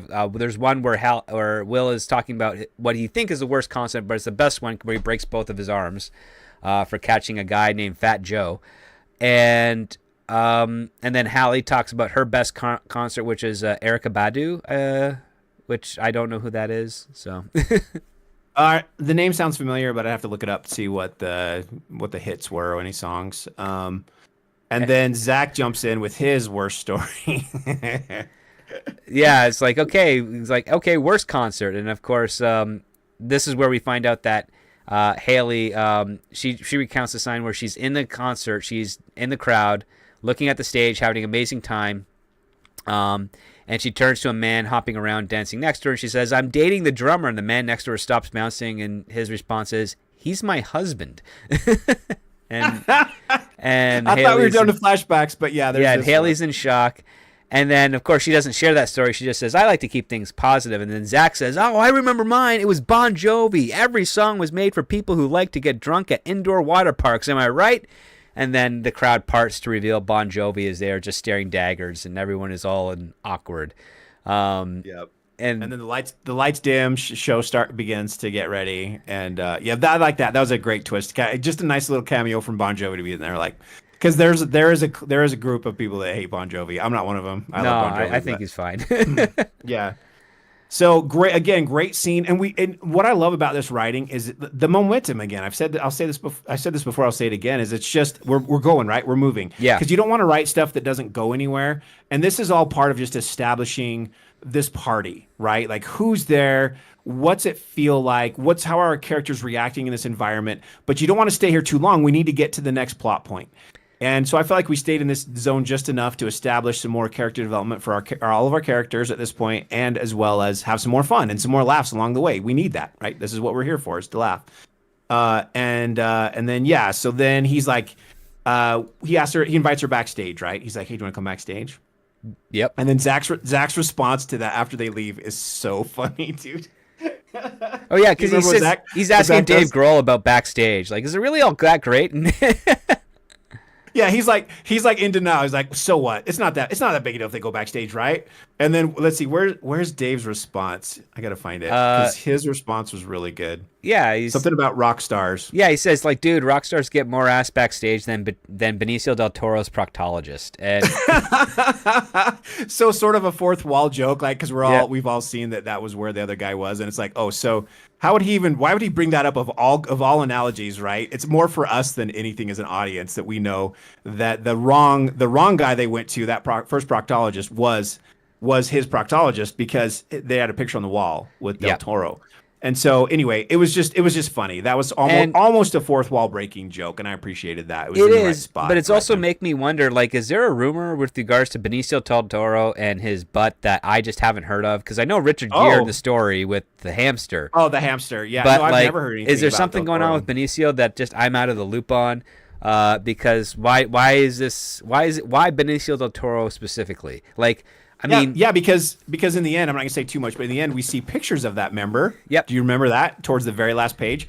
So yeah, I don't know if that is a thing either. I've never heard of it. I So mean, I would understand like someone like Nathan Lane or Ricky Martin, someone that would need attention in that region because of their lifestyle. I don't know about Benicio del Toro. It's just kind of weird. Maybe it just sounds funny. I don't. Oh, I found it, Zach. Zach, let me ask you something. Going backstage isn't as cool as it sounds, right? Dave just stares at him. Zach, like it wouldn't make for such a magical first date, right? This is Zach. And then Dave, dude, rock stars get more ass backstage than that. Yeah. Dude, it's so good. The dialogue is great. I love it. I was laughing so hard, man. This is so good. Oh, and so now we're backstage. The lead singer notices like Will's there. He's with Haley. And this is where Haley kind of wants to, break it to Will, like why she's here, what she plans to do. She basically says, I think that I'm cursed because of the game of spin the bottle we played years ago. We were supposed to kiss and we didn't. And Will's like, well, that's your line. He's like, your line, your move to get me to kiss you. And she's like, it wasn't a line. It's something that I feel like I have to do. And so basically they start to lean in. And that is where we're going to do the cutoff for the spoilers. Okay. I think. Okay. Because it's a little bit past 2 hours. Yeah. There's a lot of I can't believe it took us stuff. this long to get here. I mean, again, there's a lot of cool gimmicks with this script. It's broken up quite well with regards to like staging each step, each milestone of the story to get from one point to the other. It does have a little bit of a trickier segue from the first half where she goes to crashes the wedding, kisses the wrong guy, to finding out this is the real dude. Because I feel like if there was something from the first act that introduced this new Will Healy character, and he's just kind of always in the background, and something about Hallie talks about him on that, where that interview is the revelation that this is this guy that she likes from afar, admires from afar for his humanitarian work, for his wealth and what he's trying to do, kind of circles into the plot more effectively. It would feel a lot more organic than, okay, they did one movie and they failed, and now they go home and then their parents are like, here's some new information that just comes out of nowhere because we TiVo'd an episode of Bill Maher. It feels kind of jarring. It just doesn't feel as fluid motion in that. But that's one of the, that's like literally the only real big issue that I had with this script and that pacing, because it feels like an unnatural bridge. And I think that, in hindsight, I do remember there's that part in the script. Remember when they're waiting on the bench? Yeah. And she's talking to Zach, and she says, I can't believe this, something to this effect. I can't believe this. I work half a mile that way, and I live half a mile that way. Yeah. And his office is like, she basically saying, I drive past his office every day, twice. Right. And I'm like, okay, that's great to show their proximity, the irony or the coincidence of that. But it feels like it comes it comes so out of the darkness. Like it's not a setup. Fast. Yeah. Yeah. We needed something earlier, maybe even in the opening scene where it would have been something really subtle when she's closing down her emails, right? When she's in that scene, and we see an email that she's reading where she's looking at one of his humanity projects, right? And his face is there, and she's like, she just has this off the cusp comment like he's good looking and rich. I wonder what kind of girl landed that guy, right? And she closes her email. You could do that part. I was thinking maybe more lines where her reason for making the decision of which type of napkins to select is because they're going to debut at the private box for this music concert happening over the long weekend that is hosted by this Will Healy guy. Oh, there you go. Because Yeah. it's like so worlds colliding in that way. exactly. Or, it's gotcha. like, oh, I mean, like you could have a quick comment by her assistant, like you've been staring at this between the napkins and Instagram for the past 4 hours. She's like, well, it's a big account. These are the debut of our new things. Like IKEA is one of the sponsors of this big event by Will Healy, and of course you see a little thing of him doing his advertising for this charity concert. And you can even make a joke like, yeah, he's big. He's a big deal because he's going to be interviewed on Bill Maher, and it's like, oh, that's not really that big of a deal, but it's just you can have a joke on that. No, I like what you did. I instantly, my brain created that part of that scene. The dialogue is her assistant is like, you've been staring at that, working on this for 4 hours on the napkins. And then she just like sighs, and we kind of see her eye line, and it's his picture, not the napkins. Mm-hmm. And she just goes, right, the napkins, right. And you see that she's like dreaming. We don't need to see it, but we know that she's not focused on the napkin. She's focused on this guy, right? Yeah, something like that, just to add a little bit more. Something like that, or at least try to make it a little bit more professional, because that type of scene there, you get into the Mrs. Doubtfire moment, and the Mrs. Doubtfire moment is one that you don't want to repeat, and that is the first time you're introduced to Sally Field's character. She learns that this old flame from college is coming to visit her for an account, and she is so nervous and so excited to see him that when you find out that she's married to Robin Williams' character, and after that birthday party fiasco, she decides to divorce him right then and there, you realize that she was thinking about leaving him the moment she heard her old boyfriend was coming back to town. That's horrible. It's been a long time since I've seen that movie. And you don't want to do that into one of your protagonist characters, even in an antagonist character like that. You want the breakup to feel a little bit more authentic and not like she's looking to trade up. Based on a fantasy versus an actual thing.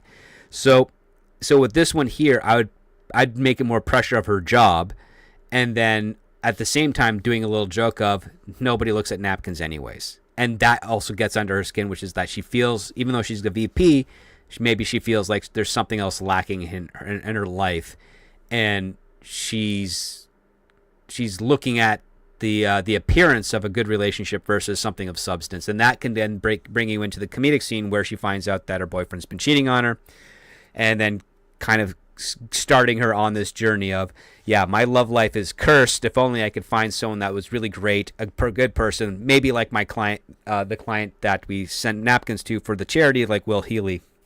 And then the irony being that, oh, the very person that she rejected when she was a kid, it ends up being the guy that she needs to plant a smooch on, so that her cursed love life will be erased, and I think that would make a far more believable turn to get into that part of the world, because we're in a normal world here with the weddings, and then we go into this charity ball concert with all of these high profile music celebrities, and it's a very different contrast to everything we've seen up until this point. And it feels like two very distinct worlds are colliding, and they're not meshing together as well as they should, because there's the seeds are not planted in the right crops, so to speak. That sounded kind of dirty the way you said it. Well, but I get you. No, I agree. I like, and I pick up on your point about the Mrs. Doubtfire example. Like, yeah, you don't want to undercut your protagonist as showing them that they're already kind of morally corrupt, right? They just want out because you lose that sweetness and that alignment you want to have with that protagonist. You're cheering for them, right? You're like, wait, I'm not going to cheer for you. You're kind of a turd, right? You don't want that, right? So, yeah. So I get that. That's good. That's good. I like it. Right. So yeah, I think we should probably get to the vote, which I'm sure nobody's going to be surprised by. But TJ, would you give this a green light or a pass? I would give this a green light. I think that it's unfair that it was number 56 on the list. It should have been, in my opinion, would have been top 20. But I understand a huge part of that is just they're turned off. The whole industry's turned off by rom-coms, and they shouldn't be, because we need some good ones. And this is a great one. This could be, if you cast this well, I don't think it's going to be that expensive. I don't think it's going to be that hard to shoot. There's nothing crazy going on here. This would be an easy way to make money with a low budget film that could really gain some traction, because a lot of people are going to recommend their friends see this. A lot of women would be like, it's really fun. And a lot of dudes would be like, dude, it's actually pretty funny. Yeah. So yeah, I think this appeals to a broad demographic. It could make some money. And No, it's cheap this to definitely, film. yeah, this definitely crosses over with a certain level of charm that One Night Only had. No, One Night Only, another script we double greenlit on the show. It was a comedy, and it was the number one script of the Blacklist of 2024. So this is kind of in that same field where it has some raunchy humor to it, but it's mostly in the dialogue and not in the visuals, which is, I think, a little bit better for it because it makes it a little bit more accessible for a wider demographic. And also, again, Zach Lennon, the main character here, even though he's not the central focal point, he is the sidekick that's also, trying to help out the protagonist. He steals the show, and if you get a good cast for him and Haley, it's that type of chemistry where everybody in the audience is going to be on the edge of the seat wondering if they're going to get together or not. So I greenlight this as well. This is something I'd want to see.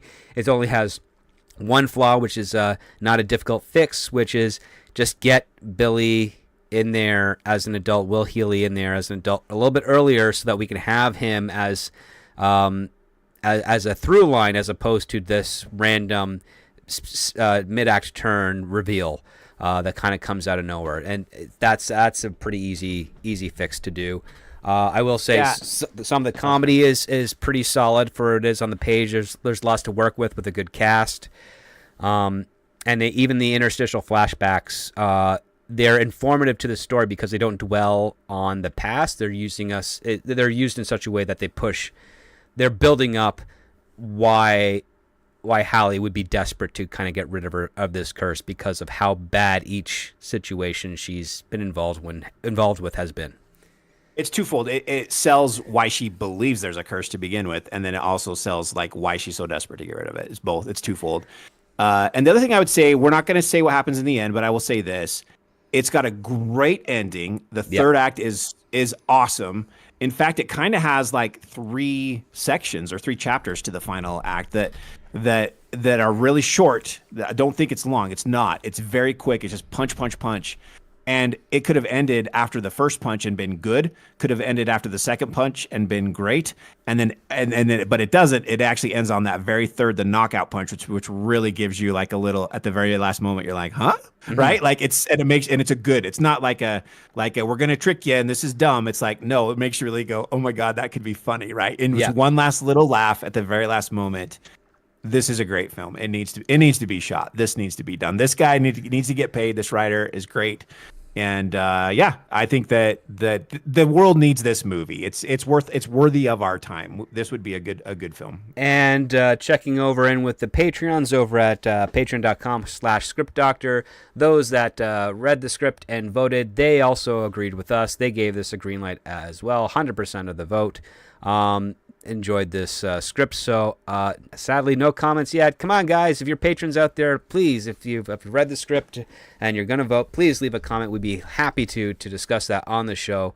For now, we're going to check in with the chat because we have the Dead Man listening in live, and he sent in a 99-cent poop emoji super sticker. Thank you so much for that. Followed by another $1.99 donation saying he wants to be a rock star. Well, dude, you are a rock star. Thank you so much for your support. Always appreciated, not required.